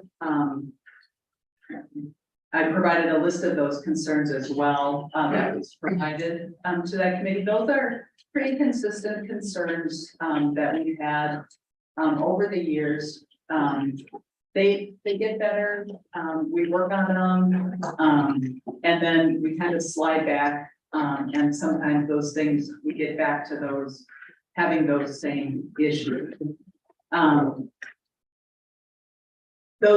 The issues that we indicated were basically a lack of understanding of the current system. We have many people that think that the Human Service Center is a private organization, that they really have nothing to do with county government. And that's really far from the truth. The Human Service Center is a quasi-government organization created by the 3 counties at the direction of the 3 counties. And that is just always difficult for people to understand that structure. The current structure, and I've seen this probably more recent in the last year than I've seen in a long time, really creates an us versus them kind of culture. I have gone to some Human Service Center meetings because I wanted to start learning more about that structure and how things were working. And after one meeting, I actually talked to my then chair of the Social Services Committee because I was just very concerned. I thought that concerns that were being brought forth by the Sheriff's Department were basically being ignored. And I left that meeting feeling like this is not a body I can bring my concerns to. And that was very disturbing for me. And I think that the Human Service Center Board certainly, supports their system and supports the work that their employees do, and they do very difficult, important work. But I think the inability to accept that there may be some issues and problems, that was very clear to me, and it just made me feel like the structure of how we have this set up in our counties just isn't, and we really need to change the structure. The argument, the other thing that I've seen is a lot of times the who's paying for something gets in the way because we have very separate budgets. That of course isn't normal in a human service department. You're all working under one budget. The way we're structured here, we operate under 2 budgets, the social services budget, which is directed specifically by the county, and then the human service budget, which is only at the Human Service Center, though the money there is all Oneida County, Vilas County, or Forest County money. I think there was mention of the small percentage that Oneida County contributes to the Human Service Center. That's county tax levy. But the Human Service Center also receives all of the state and federal dollars that should be coming to Oneida County or do come to Oneida County. They just come to Oneida County to the Human Service Center. But those are Oneida County dollars that are being spent for our citizens. So just keep that in mind when you hear that small percentage of dollars that Oneida County were probably 54, 56% of the funding for the Human Service Center. A number of issues that really ended when we brought those concerns to the committees. Public Safety Committee asked us to get feedback from Vilas and Forest County. And we did have a meeting then with all the stakeholders, what we're calling the stakeholders. So it was the Sheriff's Office, Social Services, Corporation Council, and that's how we started. And then very soon, and I was very happy that we included our tribal partners in that as well, in Forest and Vilas County. And we met and really just Oneida County presented some of the concerns we had with the current structure and some of the issues we were having, and really were not completely surprised, but really all of the folks that met indicated that they had the same issues and concerns, and really felt that it was time for a change. And that's something I haven't seen in my years doing social services here in Oneida County, where all of 3 of the counties have come together and said, you know what, something needs to change. We need a change in our structure. We don't, the services, like I said, will continue to be provided, but the way we're doing that needs to change. As far as supporting this resolution, the Department of Social Services does support the resolution. The reasons we gave is we do have agreement in the 3-county area of our stakeholders. We have attempted to address these concerns in the past. And they have, and over decades, and we get temporary solutions, but we always end up back here. And I think that's something that for the board to think about. We try to make a change, improve our structure, but we keep coming back to this step. And so maybe it's time to stop trying to fix the structure, but change the structure. The human services in Oneida County, and I think if you've gotten anything else from hearing from our constituents and the folks that are getting these services, in our area, they're critical. I hope that's the one thing that everybody walks away from here, knowing that the services provided at social services, at human services, at the sheriff's department, in our public health are critical to the health of our community. And this needs to be a high priority, and we need to take it very seriously.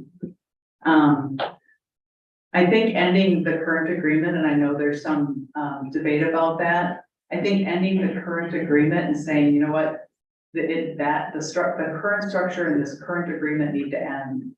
I think that makes this and gives the urgency to this issue that we need to have. It keeps it in the forefront for all of us. The plan I would have if this resolution passes is I would be looking at hiring a consultant, an outside consultant, and having them meet with the 3 counties to find out what it is the 3 counties want in this structure. We would come to the county boards every month and give an update on how this is going. And then, but no later than, and I know the resolution says April, but we know that there could be county board changes in April. But no later than March county board meeting, we would have, here's the structure that we think will work going forward. And I think that that's a doable process. We may not have every T crossed and I dotted at that point in time, but we would certainly have be able to say, this is a structure moving forward. We think we can keep these services going. I think being able to communicate with employees at the Human Service Center and getting a message out that the services aren't ending. We need employees to do this service. It may be under a different structure, but they will continue on. And I think that's very doable. So that's. We may call for questions when the board deliberates. It's the Violet Social Service Director here. Can you have anything to say? Good morning. I'm not going to reiterate what, you've heard here so far. Suffice to say, and you've heard that we've got the same issues across the board. But what I do want to tell you is that making this change is not going to be rocket science. There's a lot of counties that have gone through this process in the north. There's ways of going about it. Getting started with a consultant is one. And there's a lot of examples of counties coming together. There's actual statutory structures in our state statutes that allow for counties to collaborate while still retaining their autonomy. I can tell you right now, I'm part of a 12-county Northern Income Maintenance Consortium. Each of us have our own autonomy, and yet we work together to keep that, to keep services flowing in a 12-county area. It works just great. Did it take us a while and some intense effort to put together? You bet it did, but it was entirely worth it. And we now save money for the taxpayers in the northern area. Plus, we have a very efficient way of providing those services. So I think we need to start thinking long and hard about it. Is this, from a structural standpoint, the right way to do it? I can tell you right now, I don't have boots on the ground from Violet County. in Manitowish Waters, in Boulder Junction. We just don't have people. The services aren't there. I know that there's a better way of doing that. I know that we can find a way to make that happen. And it doesn't mean tearing the house down. It just means taking the parts and teasing them together in a different way. And I think that that is something that we're totally able to do. So, thank you.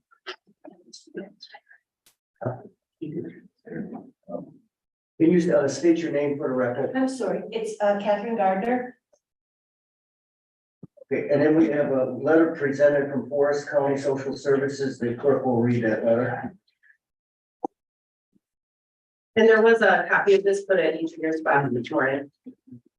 Dear board members, I write to you today in support of the proposed withdrawal of the 3-county region from the Human Service Center contracted mental health and community support services. I have great concerns with the services that this agency provides for some of our most vulnerable residents. Research shows that our nation is in a state of crisis as a considerable number of people in our country are suffering with mental health disorders and or drug addiction. Additionally, many residents of our counties require services such as birth to 3, support in the home, or support in raising a child or other person with a developmental disability. With the pressing needs in our community, it is imperative that we, the agencies that provide human services to our residents, assure that all who are in need have access to comprehensive services that will best support them. Unfortunately, the Human Service Center is not consistently meeting the needs of our residents. For example, oftentimes we contact the Human Service Center to screen our residents who may be suicidal. Rather than dispatching a mental health professional to meet with the identified individual, the Human Service Center staff simply conduct a basic screening over the phone. These screenings are not appropriate for many of our clients, as a voice over the phone is quite different than that of a face-to-face contact, especially when the person is a child or teen. Additionally, it concerns me that many of these suicidal individuals may not be screened properly. In the 7 years that I have worked with the Human Service Center, they have only admitted one person that I can recall to the hospital. I also should note that the crisis worker was planning to let this person go home until I finally told the worker that if they did not send this person to the hospital, I would be calling rescue squad myself. This particular person ended up in a locked mental health facility for almost 4 months following their contact with the mental health screener. However, if the screening decision would have followed through on, that person would have gone home to an empty house, which would have been a risk to the person's own safety or the safety of others in the community. In addition to the inadequate crisis services, the Human Service Center lacks in their other supportive services. Historically, we have referred our families for services and been told that there are no providers available to the families in our area. This is also very troubling. While it is true that we are a rural community, the purpose of our county contracting with the Human Service Center is to help assure accessibility of our residents to needed services. Therefore, it is unacceptable that the Human Service Center staff does not need to service clients in the entire region due to their staffing issues. In conclusion, the Human Service Center is doing a great disservice to the Forest County community. Our residents deserve an adequate system in place to address their needs. Sadly, this current system is not working. If these issues are not corrected, I fear that the rate of untimely deaths in our county will begin to rise at a rapid rate. Additionally, the children and families in need of services will continue to be placed on the back burner due to a lack of staff employed by this agency. This is and will continue to be detrimental to the wellness of the children and families of the Forest County community. I would like to thank you for the time you have taken to read this letter. Please feel free to reach out to me if you have any questions. Thank you, Tracy Schumacher, MSW Forest County Social Services Director. Okay. And we did receive a letter from the Forest County Chair and the Violence Board of Supervisors, which the clerk will read. Regarding resolution to withdraw from the Tri-County Human Services Board, Chair Halawinski, please let this letter serve as confirmation that I support the resolution to withdraw from the Tri-County Human Service Board. I have great confidence in Oneida County staff and confident there will be no lack of services. Forest, Oneida, and Vilas counties care for the same people of all ages and their mental health well-being. Unfortunately, I am unable to attend the meeting today as previously planned due to unforeseen issues here in Forest County. Sincerely, Forest County Board Chair. To Oneida County Board of Supervisors from leadership of Vilas County Board of Supervisors regarding withdrawal from Human Service Center Board. Dear Oneida County Board of Supervisors, Vilas County is in support of the resolution you will consider concerning withdrawal from the Tri-County Human Services Board. The Vilas County Social Services Department has experienced the same problems and concerns as documented in the June 20th, 2023 letter from the Oneida County Public Safety Committee, Oneida County, which was sent to the county board chairs of Vilas, Oneida, and Forest County.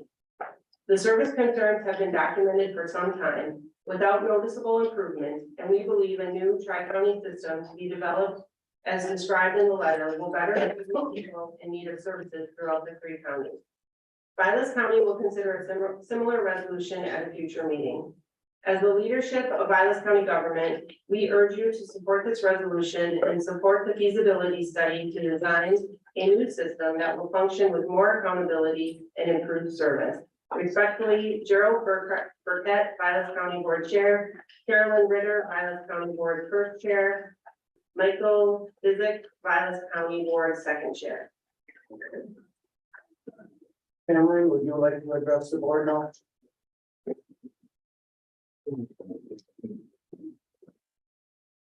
So unfortunately, I wasn't notified that I would be able to give a comment to you before your discussion, so I do not have anything prepared ahead of time. But I guess the main thing I want to say to you all is that obviously there's been a lot going on that we are completely unaware of. And so the communication and the lack of that communication to the Human Services Board, I think, is a disservice. Because as all of you are elected officials, I would really think that your constituents would want you to have the whole story and not just a part of it. And so hearing from the Human Services Board, I think, is vital in your decision making. And the final thing that I would say that I've already said in my public comment is that not having a plan in place before you make a decision, I think is a disservice to the clientele that we serve. They need to know where their services are going to be coming from and how they might change if that is going to be moving forward. Thank you. All right, with that, Stephen, you want to discuss the resolution now?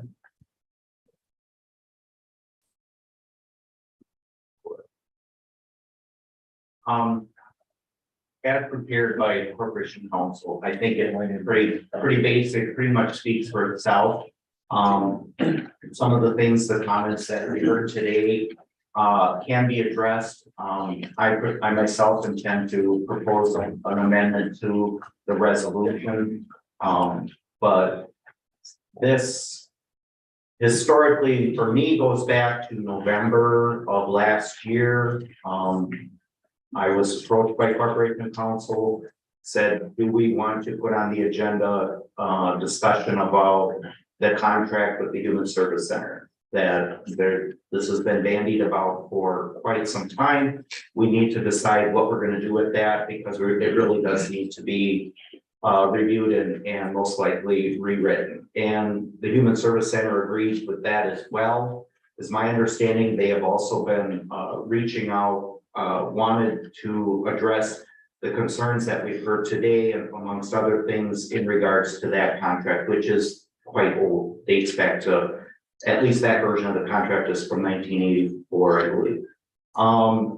When we put that on the agenda, it was, concern was expressed by our Sheriff Grady Hartman with renewing language in the contract. And he basically said, I have concerns that I need to share.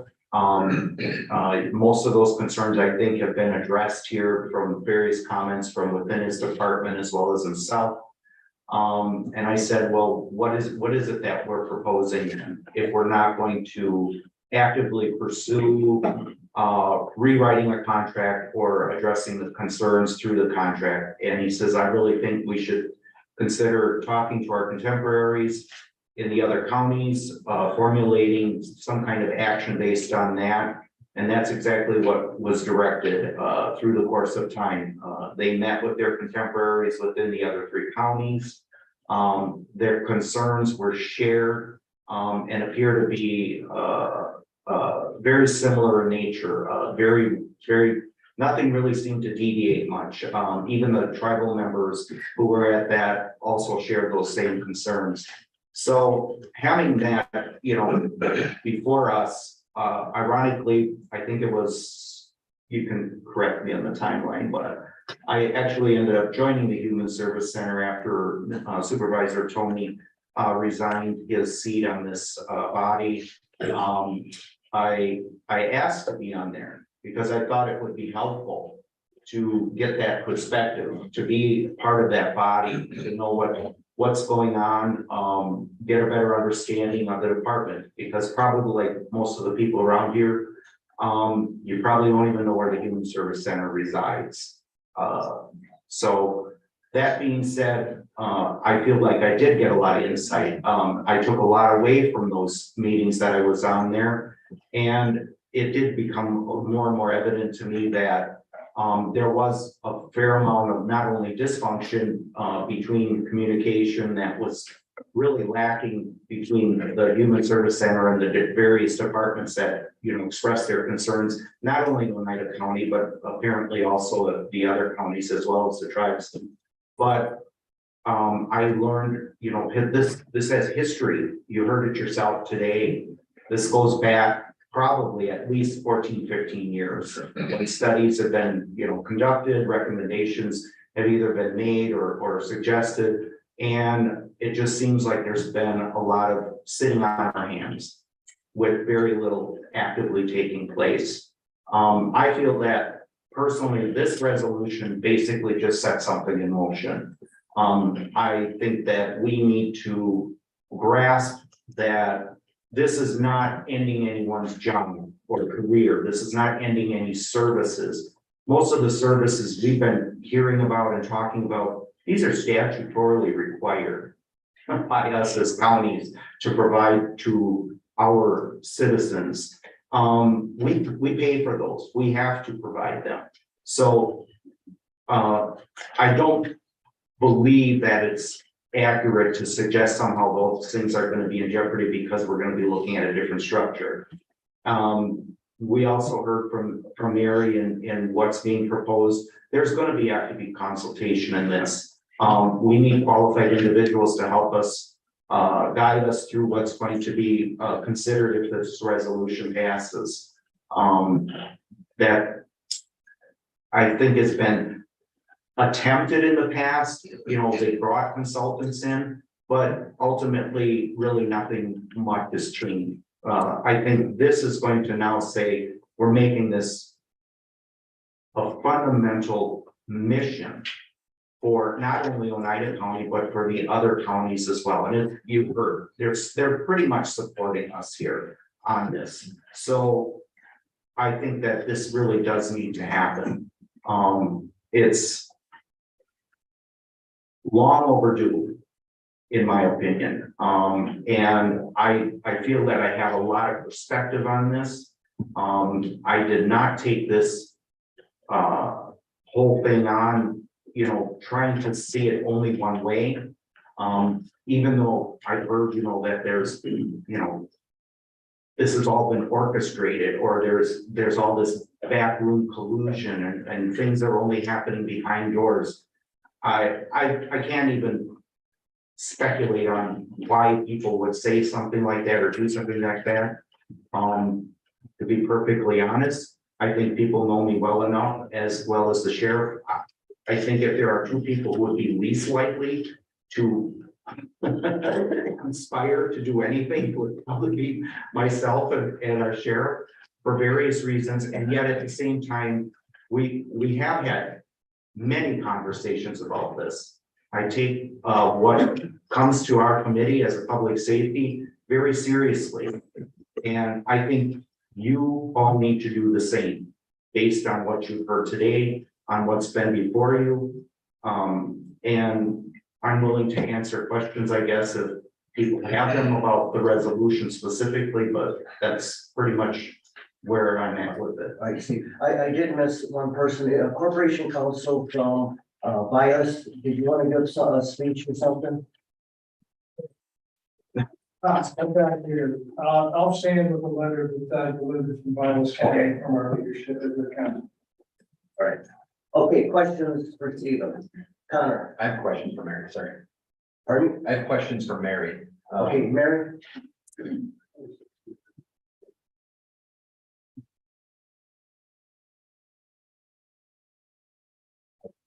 So I have just three questions. They're really simple. I just wanted to clarify to people who have had questions on what would happen. So the first one, are there any services that are currently offered by the Human Service Center that would be eliminated under the current or the future plan? Like, no services eliminated. Is there any grant funding from the state, the federal government, or any other services that you think would be lost under a new structure? No. Okay, no. With the number of screeners, counselors, basically the amount of people out there to help those in crisis be reduced by any means? The number currently available, Yeah. we would certainly hope not. Okay. Certainly we, as was indicated, we all know how difficult it is to hire staff. And so, like you said, we would really like the staff at the Human Service Center to continue doing the work that they're doing. And then wait and see what the new structure is. And then, those employees get to make that decision. Do they want to work under a new structure? A feasibility study would go through all of that, and would guide us. And we do need to be very planful. If there is a change in structure, we want to make sure that there's no gaps in services, and we know that's difficult. Forest County just went through, a very difficult time with, a lack of staff. We all have that. We all have times when we have vacancies. So that's something we need to be very planful about, and be very open about and talk about, because that's always a possibility. Anytime you make any change, people, I don't want to work there anymore. That could be a problem. And I think how we handle it, how we manage that will make a big difference. Okay, thank you. Any other questions for Mary? Okay, thank you, Mary. Ted? Stephen, you heard the word orchestrated. And you'll hear it again because it's exactly what happened. Exactly what happened. I've been on this board for 20 years. I've been on the Human Service Center board for 14 years. The way this whole thing was handled to me is an embarrassment. The body that they're talking about getting rid of, no communication with them on any of these meetings. I don't know why not.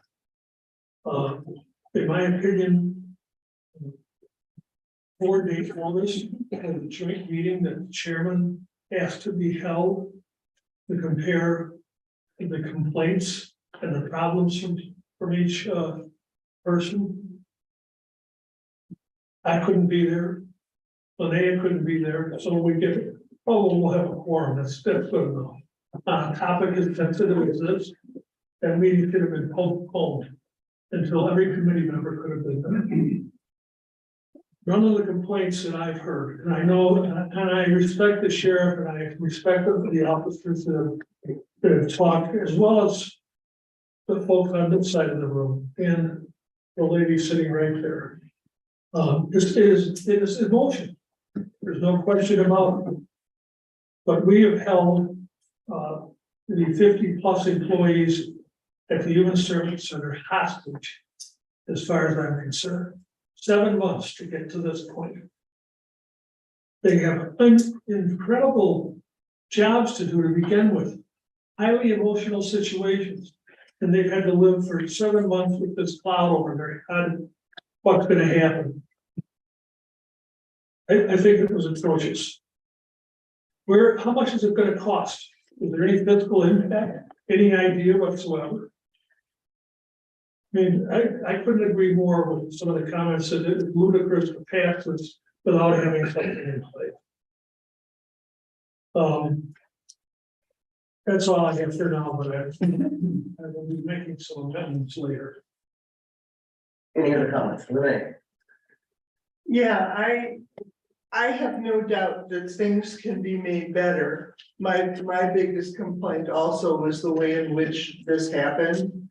I was assigned to the Human Service Center Committee. I didn't know it existed when I was elected to the board, and I was happily assigned to it. I didn't know much about it at that time. I went to the budget meetings last year because I couldn't figure out how this county board was gonna balance the budget in the times we were in. And as good of a job as Billy Freed does, when Tamara came up with the Human Service Center budget, was the only time he expressed, what we call it, frustration, dissatisfaction, anger. I'm not sure what you're emotionally were going through at the time, but it was strong enough that you apologized to her for it this year when she first came before you. And I'm going, why would he be upset that she hasn't been able to muster a new agreement between the tri-counties? It's not her job to contact the boards of the other counties. So I asked my committee chair, Ted, can't we do something to help her get, and so the whole discussion began, how can we get a better agreement together? And as you all have heard, we didn't get any comments back from the other counties. Now, be that as it may, again, the whole thing comes down to, do we want to pass this resolution with nothing else in place? And my fear, and it makes me very, very sad, is the people out there that depend on these services are not part of this body. They don't know the goings on. They don't know what's going to happen. The story hit the newspaper before anything got done. So I'm getting calls at home from people who have used the services going, oh my God, what's going to happen? I have nothing to tell them because nobody has included me or the committee of jurisdiction in the discussions. Yes, social services is meeting, public safety is meeting. They're all putting their heads together and deciding how we should go forward. The one person missing from the table or the one group is the Human Service Center Committee.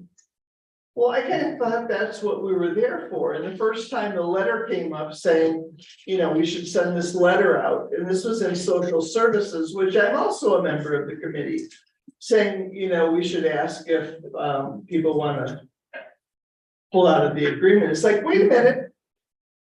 I'm in the Human Service Committee. Nobody even brought this past me.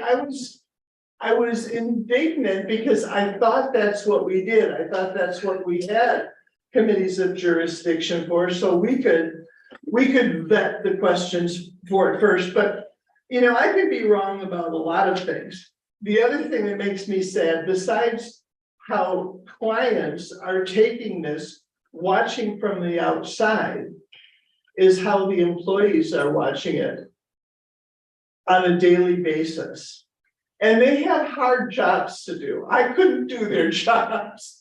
I couldn't do their jobs at all. And they keep doing it day after day in an environment where they don't know where they stand on a daily basis. They don't know if they're going to have a job or who they're going to report to, but they go out every day and they take care of the clients, one after another.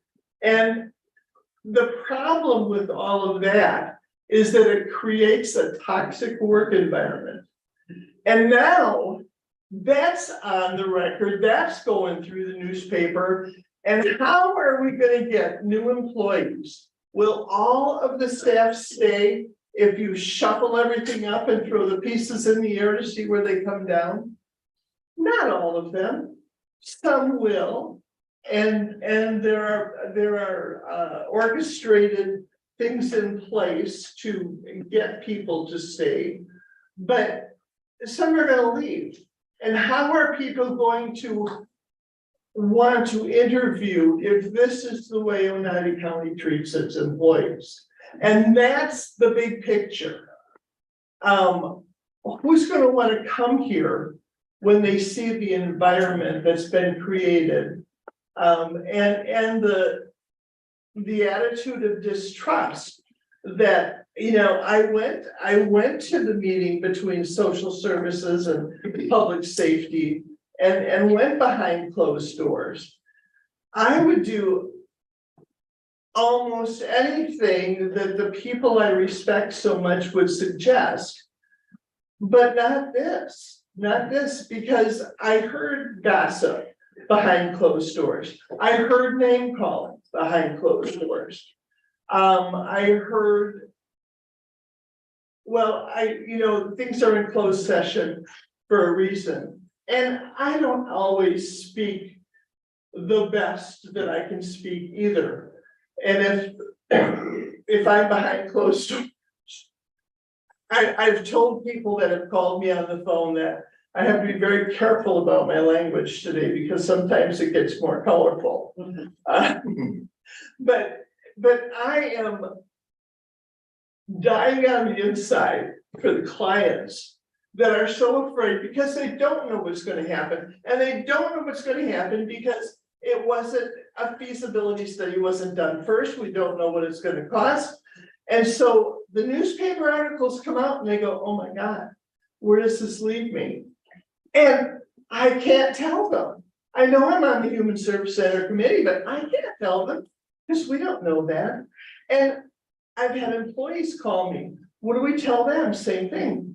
Don't know what's going to happen. Yes, we know we have to provide the services, but how are we going to provide them without the employees we need? And if we don't take care of the people we have now, we're not going to get anybody else coming through the door. It's already happening in other areas where certain places are not considered good places to work here in the county because the employees aren't considered to be treated right. So before you make a decision to throw the baby out with the bathwater, let's make sure that we satisfy the clients first, because they are ultimately the most important. They need to know ahead of time that they are taken care of, and we're not going to do anything before we make sure they're taken care of. And second is we're going to take care of the employees because we can't do anything for the clients without the employees that we have right now. If we lose those, we're not going to get replacements. And we will have a big black cloud over Oneida County. Question, you were on the board, so Tyler Young had mentioned they went to a board. Were you at that meeting where they didn't allow the sheriff's department to discuss their problems with you? Were you at that meeting? I was, Scott. Okay, because I'm curious, they say nobody came, but they tell me that they came there, but you weren't allowed to talk. I didn't say they couldn't talk, but the situation was they wanted to discuss what the Human Service Center attorney said would be breaking client privilege, things like that. But we wanted to talk about the suicide issue. And we could, And our attorney, meaning not you, but Andy Phillips, said you can't discuss it. And there lies the problem. If they can't tell you what's going on, how do you communicate with the board if we can't talk about things, or even though our board members can't talk about it? There were names involved, case numbers. Therefore, you're violating the confidentiality. Grady, could you come up here and comment on this? I mean, I would picture that you guys wouldn't actually be using names, you would be talking about situations. I mean, if you tried to get your comments over them, but they wouldn't accept them. I wrote a memo, or excuse me, Tyler Young wrote a memo. I can't remember, it was maybe a 3-page memo, 2-page memo, something like that. It had case numbers on it and vague descriptions. I believe we're well within the law to talk about that. I don't believe we would have violated any HIPAA. We clearly didn't agree, I guess, with Andy Phillips. I don't know what our court counsel would have said about that, but ultimately we didn't run it by any of them. I sent them to, because over and over we've heard that we just never tell them what the problems are. So I sent them to tell them what the problems are, and then they wanted to hear us out. That's been our experience there. So.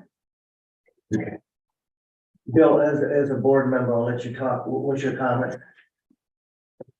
I was at that meeting Okay. and the handout that Captain Young provided us. It had his numbers on there, which I don't remember if they're case numbers, booking records, whatever. Those are public records. They could be, whoever, Richard Moore could go and look up case number 17, blah, blah, blah, blah, blah, and see who that individual is. Andy Phillips advised the board not to discuss that because HIPAA laws would be violated with this information that was distributed at a public meeting. That's what it was about. It was because of the way that the information was wanted to be distributed. We said we can't do it. Tyler and the rest of the law enforcement officers got up and walked out of the meeting. That was it. Only further discussion, Rob. Excuse me, County Supervisor, I have to go for chemo treatment. I thank you for your time and remember what I said, please. I think these issues have been here for a while. I don't know all the ins and outs of who brought them where and when. I guess my question of the policymaker chairperson is, when is the right time? We've heard from pretty significant people from 3 counties. They say now is the right time. It isn't unusual to have a fear of change. And the program that we'll develop will take some time. But I think I heard a fun fact the other day. I think it took 116 days to write either the US Constitution or Declaration of Independence. But our forefathers got it done pretty well in 116 days. So I think there's time to look at a different model. The other thing is, I think that the sentiment in these issues oftentimes far exceeds reality. Okay, they get charged up on both sides. Whatever, if this gets passed or not gets it passed, I don't think any of us are sitting here today assuming that the Human Service Center is going to change what it's providing to our clients and our people. Professional duty, but they're going to continue to deliver whatever they need to deliver. So I think that's important to remember. I embrace change. I think good things come out of change. People sometimes compliment me for that. Sometimes people criticize me for that. But I like change. And we attended the WCA conference last week, and there were some wonderful sectionals. One was on mental health. And this will provide us an opportunity. And it's going to require the Sheriff's Department, law enforcement, judges, corporation councils, and those that deliver mental health services in Oneida County and Vilas and Forest to maybe change how they do things to make things better. So, and I understand people get affected. You always say people versus policy. We are policymakers here. The people we're serving, I mean, I'm hearing about their employees. Yeah, that's people number 2. But is this an opportunity to figure out for people number 1, those people that we are providing our services to, that a change in our model has a potential to provide services in a different way and maybe a better way. And yes, I'm concerned about staff, but I've also seen when people change their model of delivery, the innovators, the young people, that, wow, here's an opportunity to come to a county that is looking at new and innovative ways to do things. It can be a positive. Yeah, we can lose some people, but it can be a positive. And I think that in the course of a year, we can look at maybe a different way to deliver services. Thank you. Okay. Any further? Stephen, you had your hand up before. Yeah, I also was present at the meeting in which law enforcement representatives were there. My recollection is apparently a little bit different, what played out and what was presented to them. My understanding was that it was even suggested that if there's concern about violating HIPAA, why don't we discuss this in a closed session? And that also, we were told flat out, absolutely not, that wouldn't make any difference. Well, I'm not sure, like Scott said, then how do you discuss the issues if you can't discuss the issues? Because the issues are centered around people. They're centered around concerns, they're ongoing concerns. And when I got that phone call from the sheriff in regards to the gentleman who took his life here in Rhinelander, my heart just dropped. And I was very, very upset because all I could think was this an instance this could have been prevented? Was this preventable? And does this in any way relate to what we're talking about and the concerns that have been addressed for some time now? And that's hard.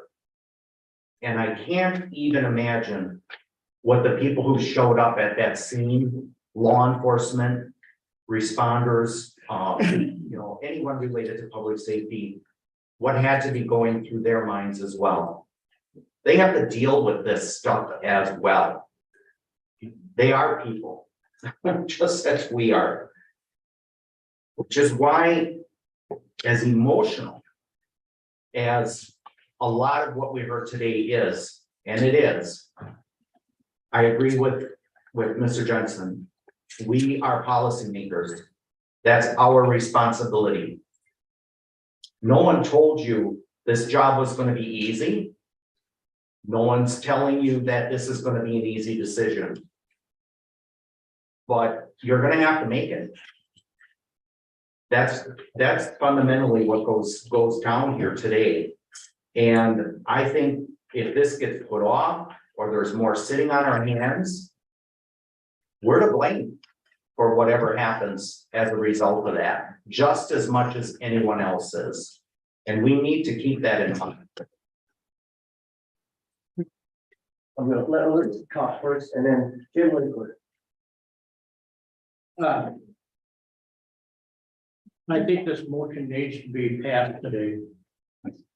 If this does not get passed, we're gonna continue to spin wheels in this county and the other three counties, the other two counties and the tribe, you're gonna continue to spin their wheels with dissatisfaction. This is the starting spot to start to make change. As I understand it, this should not affect service. Services have to continue to be implemented because we're under statutory requirements to implement those services. So that should not even be a part of the equation. But we do need to start changing, and I mentioned this at a social services committee meeting several months back. And I directed it to both Tamara and to Mary. I said, to me, it sounds like there's a leadership issue here. I don't know if it's in your department, Tamara, or if it's in your department, Mary, but something has to change.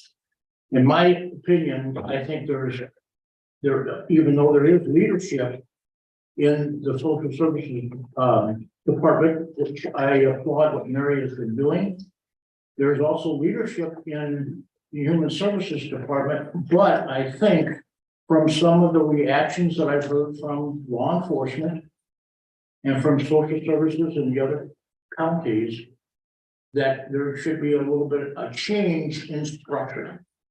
That's what we're talking about, is a change in structure, and that's why I'm in favor of this motion being passed today. We don't have all of the pieces together yet, but we will and I'm going to ask for an amendment to the motion of 2085 as follows.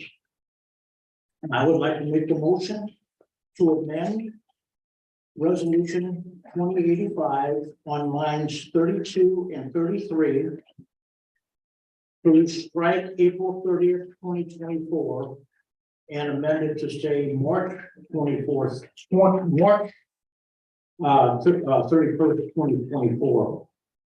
And the reason for that change is for us to have an idea of what we're looking at while we have this current county board, because of. I'll second the motion. Okay, thank you. Okay, we have a motion and a second, understanding that the April would be possibly new board members that wouldn't understand the situation, so to move that date. Is there any further discussion on the amendment?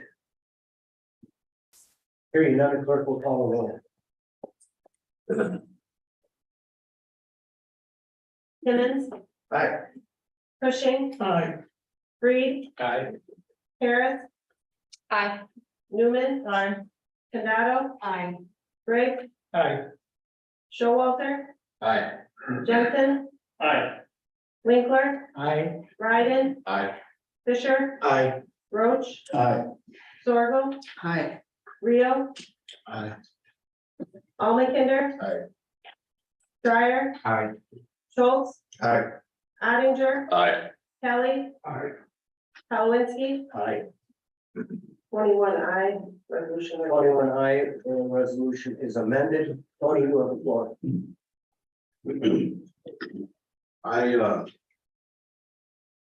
When I was elected to the board, I believe that I specifically asked to be on social services. Because unlike Mr. Jensen, I understand we're policymakers, but I'm more about people. And I saw it as a way to help people. So that's kind of where my comments come from. I met with the sheriff here last weekend, and without discussing names or case numbers, identification, you know, he gave me examples of about a half a dozen instances where people had sought out help in a potentially suicidal situation. And related to me, the sheriff related to me about instances where the service center phone-in screeners had basically said they're fine and sent them home. And in all of those situations, those individuals ended up taking their lives there. I can't. It's not my role to pass judgment, but I can't forget that. I can't get past that. And thank you, Brady, for telling me that, because I got slept in a couple of days and it just haunts me. My father, as most of you know, passed away last year, and he was very, very frustrated with his lot in life and that he couldn't do the things that he used to do and be the man that he used to be. And he spoke about suicide. He spoke about the pills that he took and what could, end his life so that he could end his suffering. And he was scared to death of being a burden on anybody. That was always his thing. I don't want to be a burden. Luckily, I can be persuasive and convinced that he wasn't, but I keep trying to relate this back to me and my situation about, if my father had called and somebody had said, no, he's okay, when he said back home, we'll get to him. And if he had taken his life, and I just need to get past that. When it comes to these people who, I understand that the service center does good things. I have family, I have loved ones, I have casual acquaintances that deal with autism and mental issues and that sort of thing. So I get it. It's not that I'm saying those people don't matter. All that matters is these cases where somebody took their life. That's not my point. But there's whatever is sorry, whatever is happening now is obviously not working. It's working in some cases, it's not working in others, and you know, if there's something in the highway department that is, well, you know, we're doing this kind of salting, but you know, it's not working, so you know, we'll do this kind of salting, you know, that's not a life or death thing. There is no room for error in this, and I just that's just, I'm sorry. Let me give your hand up again. Tough to follow Tony on that one. But the point I wanted to make was, in the absence of information, the worst will be assumed. And that's right now, our public relations situation in the community. We did not set this up in any way, shape, or form to get ahead of it and promote it out there in a way that's positive for the community to receive. So we have lots of clients out there who are scared and employees who don't know what to do from day to day. But undoubtedly, we have a situation where that we could improve. My mother's technique would be to put the parties in a room together and say, don't come out until you can play nice together. And it worked. You know, after about 20 minutes to an hour, we decided we'd rather play than argue anymore. But as long as I have been on the Human Service Committee, we haven't had Grady come and make those impassioned pleas to us. I asked Tamara how often he'd been to talk to her about this in the 8 years that she's been director, and there was none.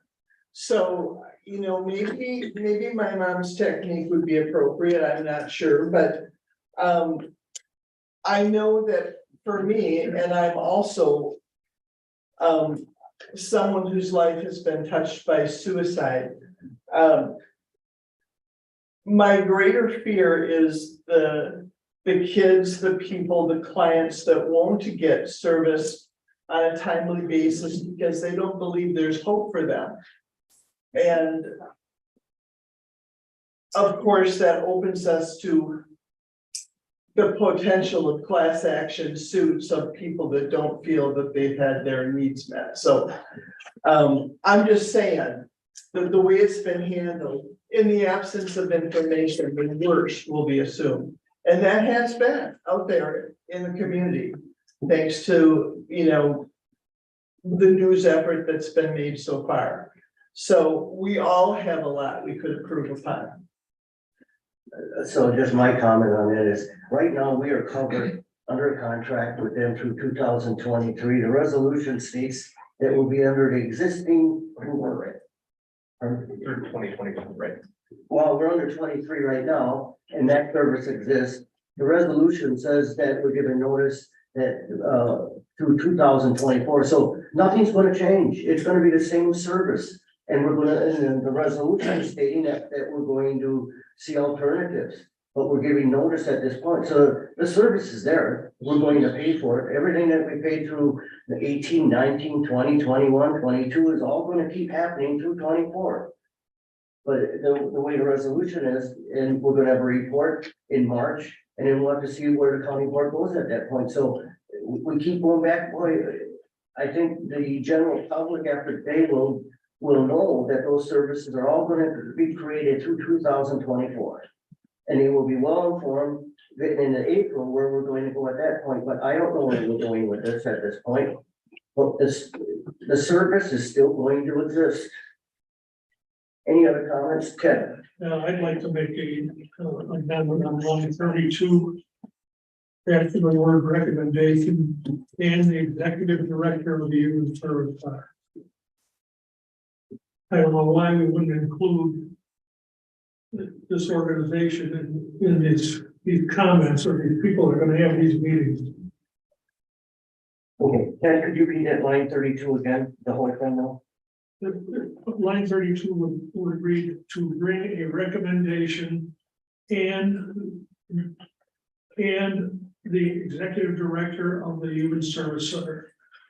You mean on line 31 after nations represent? It says, well, you read 31, nations representation to discuss the structure of human service centers in the Tri-County region and to bring a recommendation, you're right.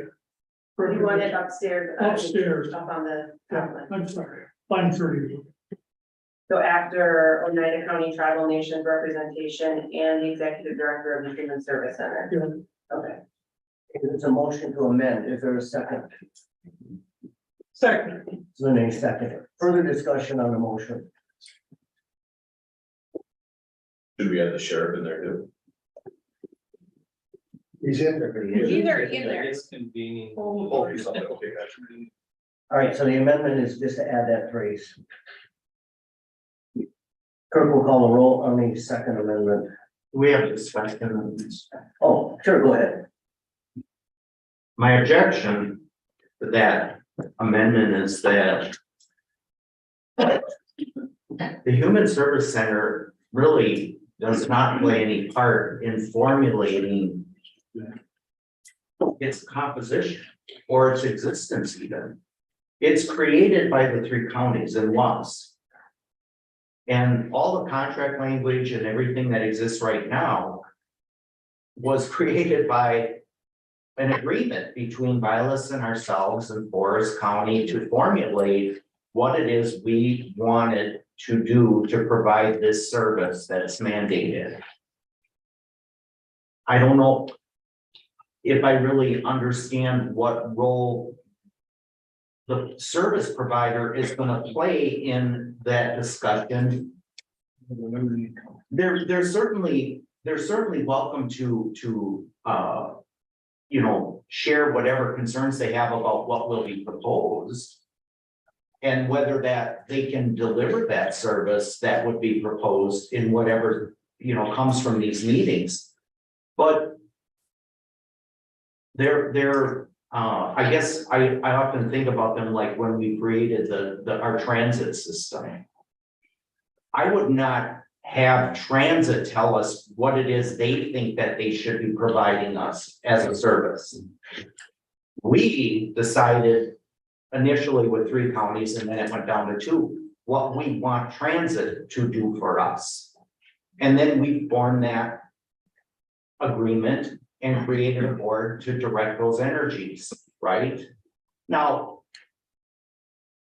I just don't see what it is that your expectation would be, unless of course you feel like somehow that we're gonna overstep what it is we would or would not be able to do as a county as it relates to providing a service statutorily required of us.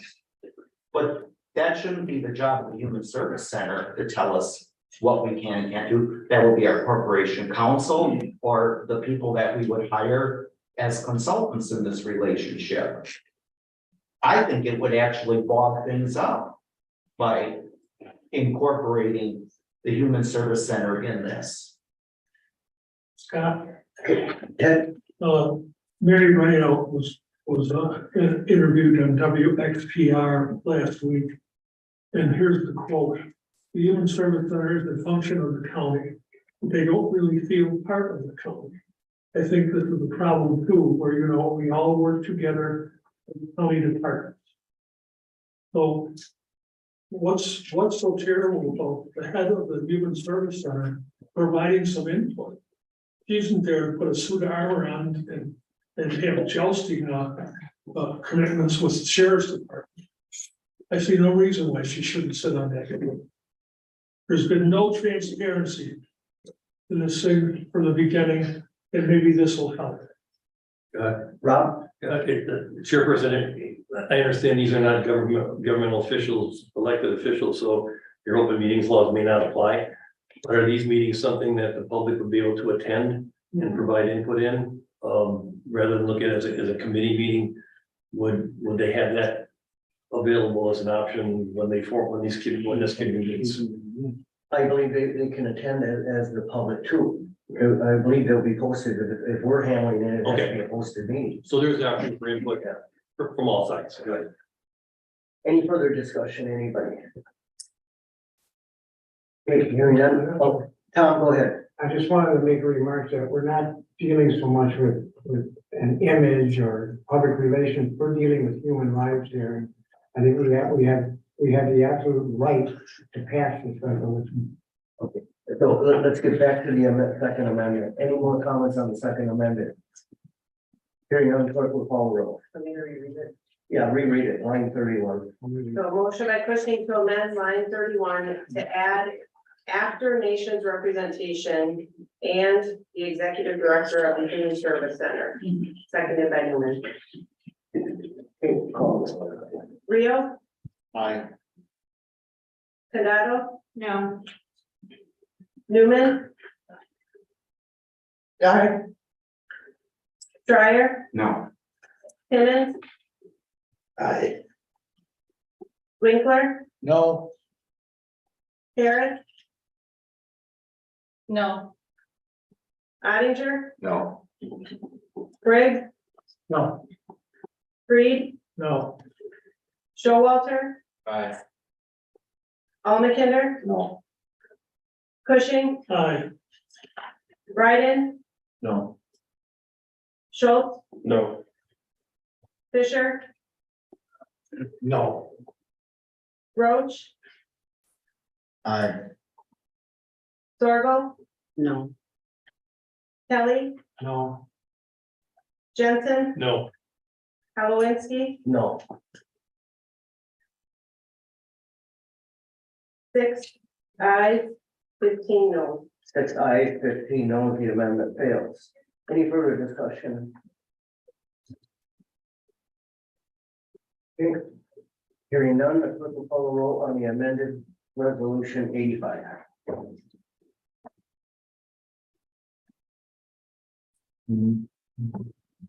Almakinder. Aye. Winkler, Aye. Jensen, Aye. Schultz, Aye. Fisher, Aye. Rio, Aye. Bryden, Aye. Kelly, Aye. Schreier, Aye. Ottinger, Aye. Timmons, Aye. Reed, Aye. Zorgel, Aye. Newman, No. Cushing, No. Briggs, Aye. Harris. Aye. Showalter, Aye. Condado, Aye. Roach, Aye. Halowinski, Aye. 19 ayes, 2 noes. 19 ayes, 2 no, resolution 85 passes. We'll take a 10-minute break for people to use and then we'll continue with the meeting.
I like.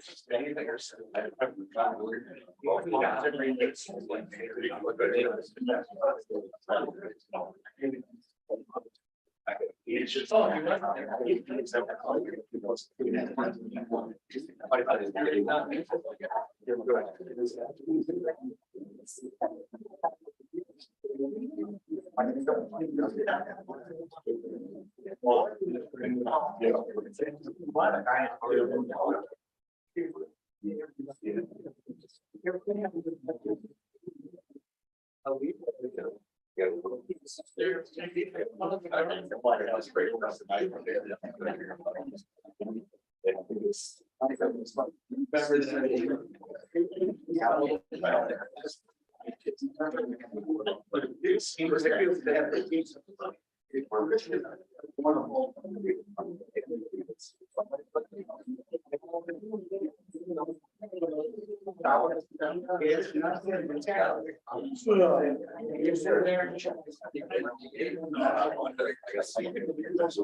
Even after.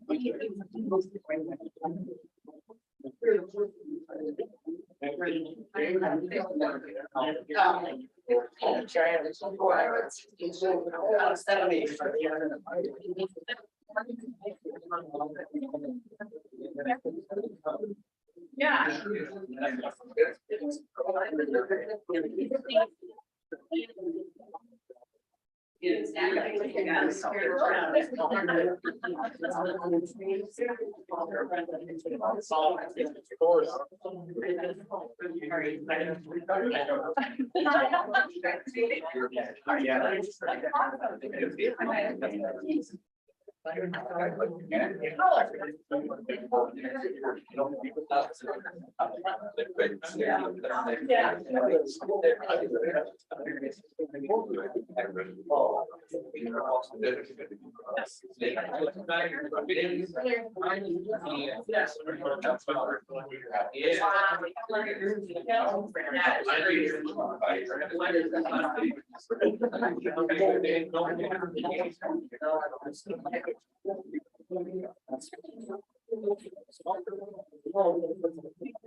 But I felt it.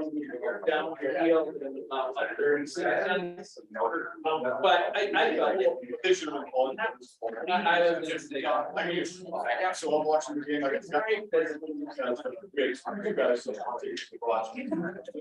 got the black ball fan. Diana's good. He's a. Okay. Yeah. Green Bay. It's like. It's so I would hunter. He's a college guy. No. So he's kind of.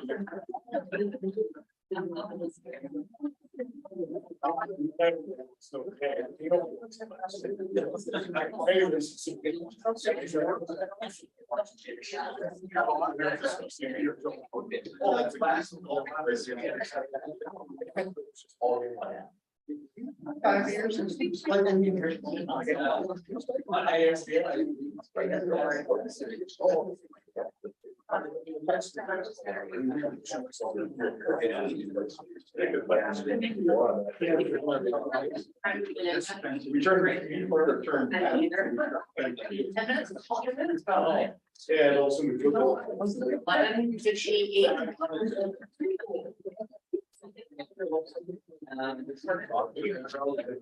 I don't know. It's going to make my blood sugar. Yeah. Whatever. All right, let's sit down.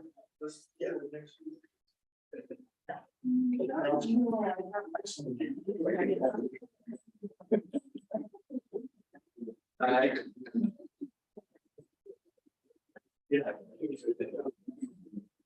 Okay, we're gonna continue with resolution 84, 2023, offered by the supervisors of the Labor Relations and Employee Service Committee to make a market adjustment to the ITS director position on the exempt wage standard. Lisa? Good afternoon. This resolution came about after the ITS director's performance review with the company supervisor and the admin chair and myself, and discussing succession planning and where we're going in the future. And it was Jason's concern that we were not paying enough money to attract someone to come in when he chooses to leave. So we were directed, Jason and I were directed by Scott and Billy to work together and come up with a solution. Jason looked at the private sector information and I looked at the public sector information. As you probably can guess, the private sector data and the wages are way above what we pay our top position in the scale. So I knew we couldn't do that. So what I did was I looked at what we call interim equity. So what other positions are in that grade level, right? And how are the other counties that surround us and our their ITS in that grade level with the other position? And they weren't. The ITS director had been moved or was in that grade level with the finance director and the social. So it was administration did approve going to that new grade level. They preferred to place the incumbent employee at a step 10, which would be what I call a straight up move. So there would be a step 10 in R, we would do a step 10 in S, and it's about a $7,000 increase. That's what administration recommended to the Labor Relations Committee. The Labor Relations Committee then met, and we went through this situation again. And something that the Labor Relations Committee has to look at is how does that affect the positions that surround it? Does this open a door to have the next 8 people come in and want the same thing? And we've learned by experience when moving employees from one grade level to another based on market. The last one happened to be nurses, public health nurses. You have to look at the people they surround so that you keep a hierarchy or a structure, so you don't have people with less time in making more money than somebody who has more time in the same job. So you have to look at all of those things that come together. It was my recommendation to the Labor Relations Committee, based on the 2 positions and where they're currently placed in the in grade level S, that the ITS director incumbent should be placed at step 8. The fiscal impact is included, and that's about $2,600. Please know that's an annual figure, by the way, so it won't be that. Questions for Lisa? I have a comment. Okay, as administration committee chairman and committee of jurisdiction for Jason, I just, Lisa, you did a nice job of kind of laying it out. It probably didn't follow the normal, real smooth path of of how normally we come to these step increases outside of the normal evaluations. But as she said, market evaluation to where we need to be in the future is certainly up there, and we need to start working our way there. We've certainly done that with other positions these last couple of years, and are trying to make sure we're at a level that'll attract good quality people. What I don't want to be lost in this is that we do have a gentleman here that's been our ITS director that had a very, very favorable evaluation, and he's put together one of the challenges, we've talked about it when we talk about the Human Service Center, finding good quality people, and then you can take it in the technology field. There's a lot of challenges, and he's done a great job putting a team together, and he certainly merits being awarded for that. When it did leave administration committee, that my committee was of the understanding it was going to be at a higher level. But after going through the proper channels through LRES, there were some considerations that had been further evaluated, and I support your thinking on what you're doing. But I did want to, because it's so hard being a public employee, that we sit here and talk about their salaries and net worth or whatever. This guy's worth every penny. Is he worth more? Probably, and we hope to get him to that. And I expect if he continues to keep doing the positive work that he's doing, that we will be in front of you next year looking for additional steps. So I just wanted to put it out there that this young man or gentleman is doing a great job. Got a little gray area because of the way it went between the two committees. And I apologize for that, Jason. That wasn't our intent. So just wanted to make that statement.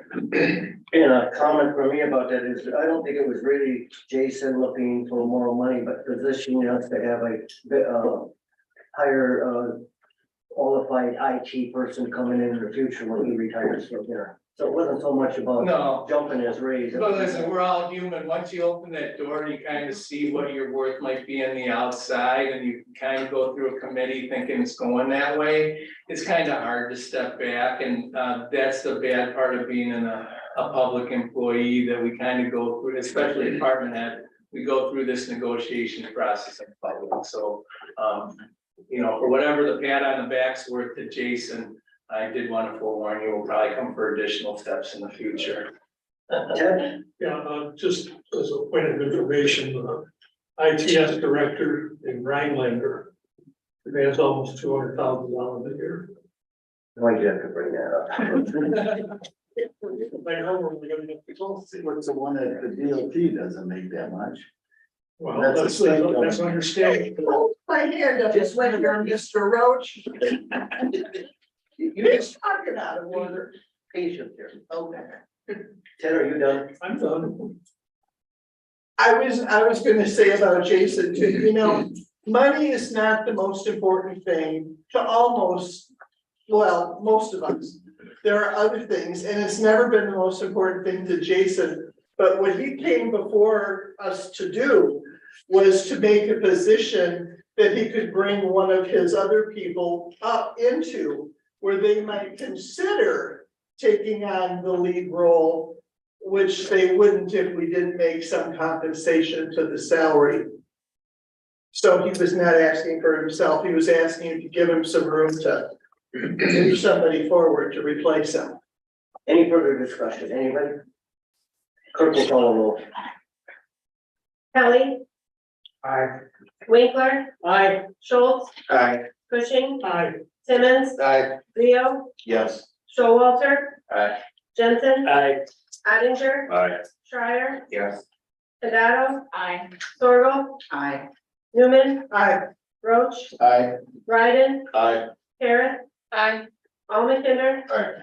Reed. Aye. Fisher. Aye. Briggs. Aye. Halowinski. Aye. 21 aye. 21 aye, resolution 84 passes. Thank you.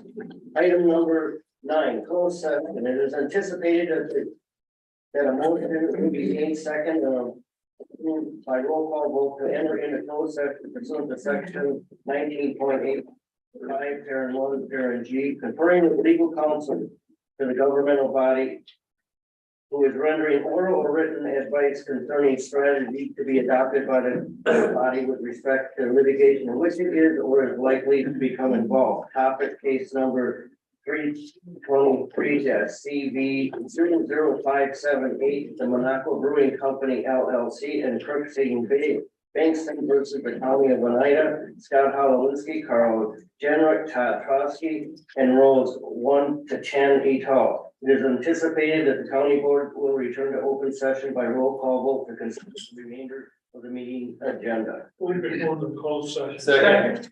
Mr. Allen, before we go to close, point this is strictly about the lawsuit. We cannot discuss anything to do with the conditional use permit because that has to be open in the public, so.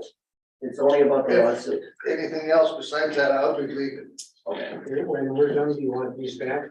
Wait, we need a, Okay, we have a motion and a second. We'll start over here. Jim? Yes. Aye. Yes. Later on. Aye. Aye. Aye. Aye. Aye. Aye. Aye. Aye. Aye. Right? Aye. Okay, we're in closed session. I need a moment. Before anybody starts talking. We have to clear the Zoom meeting.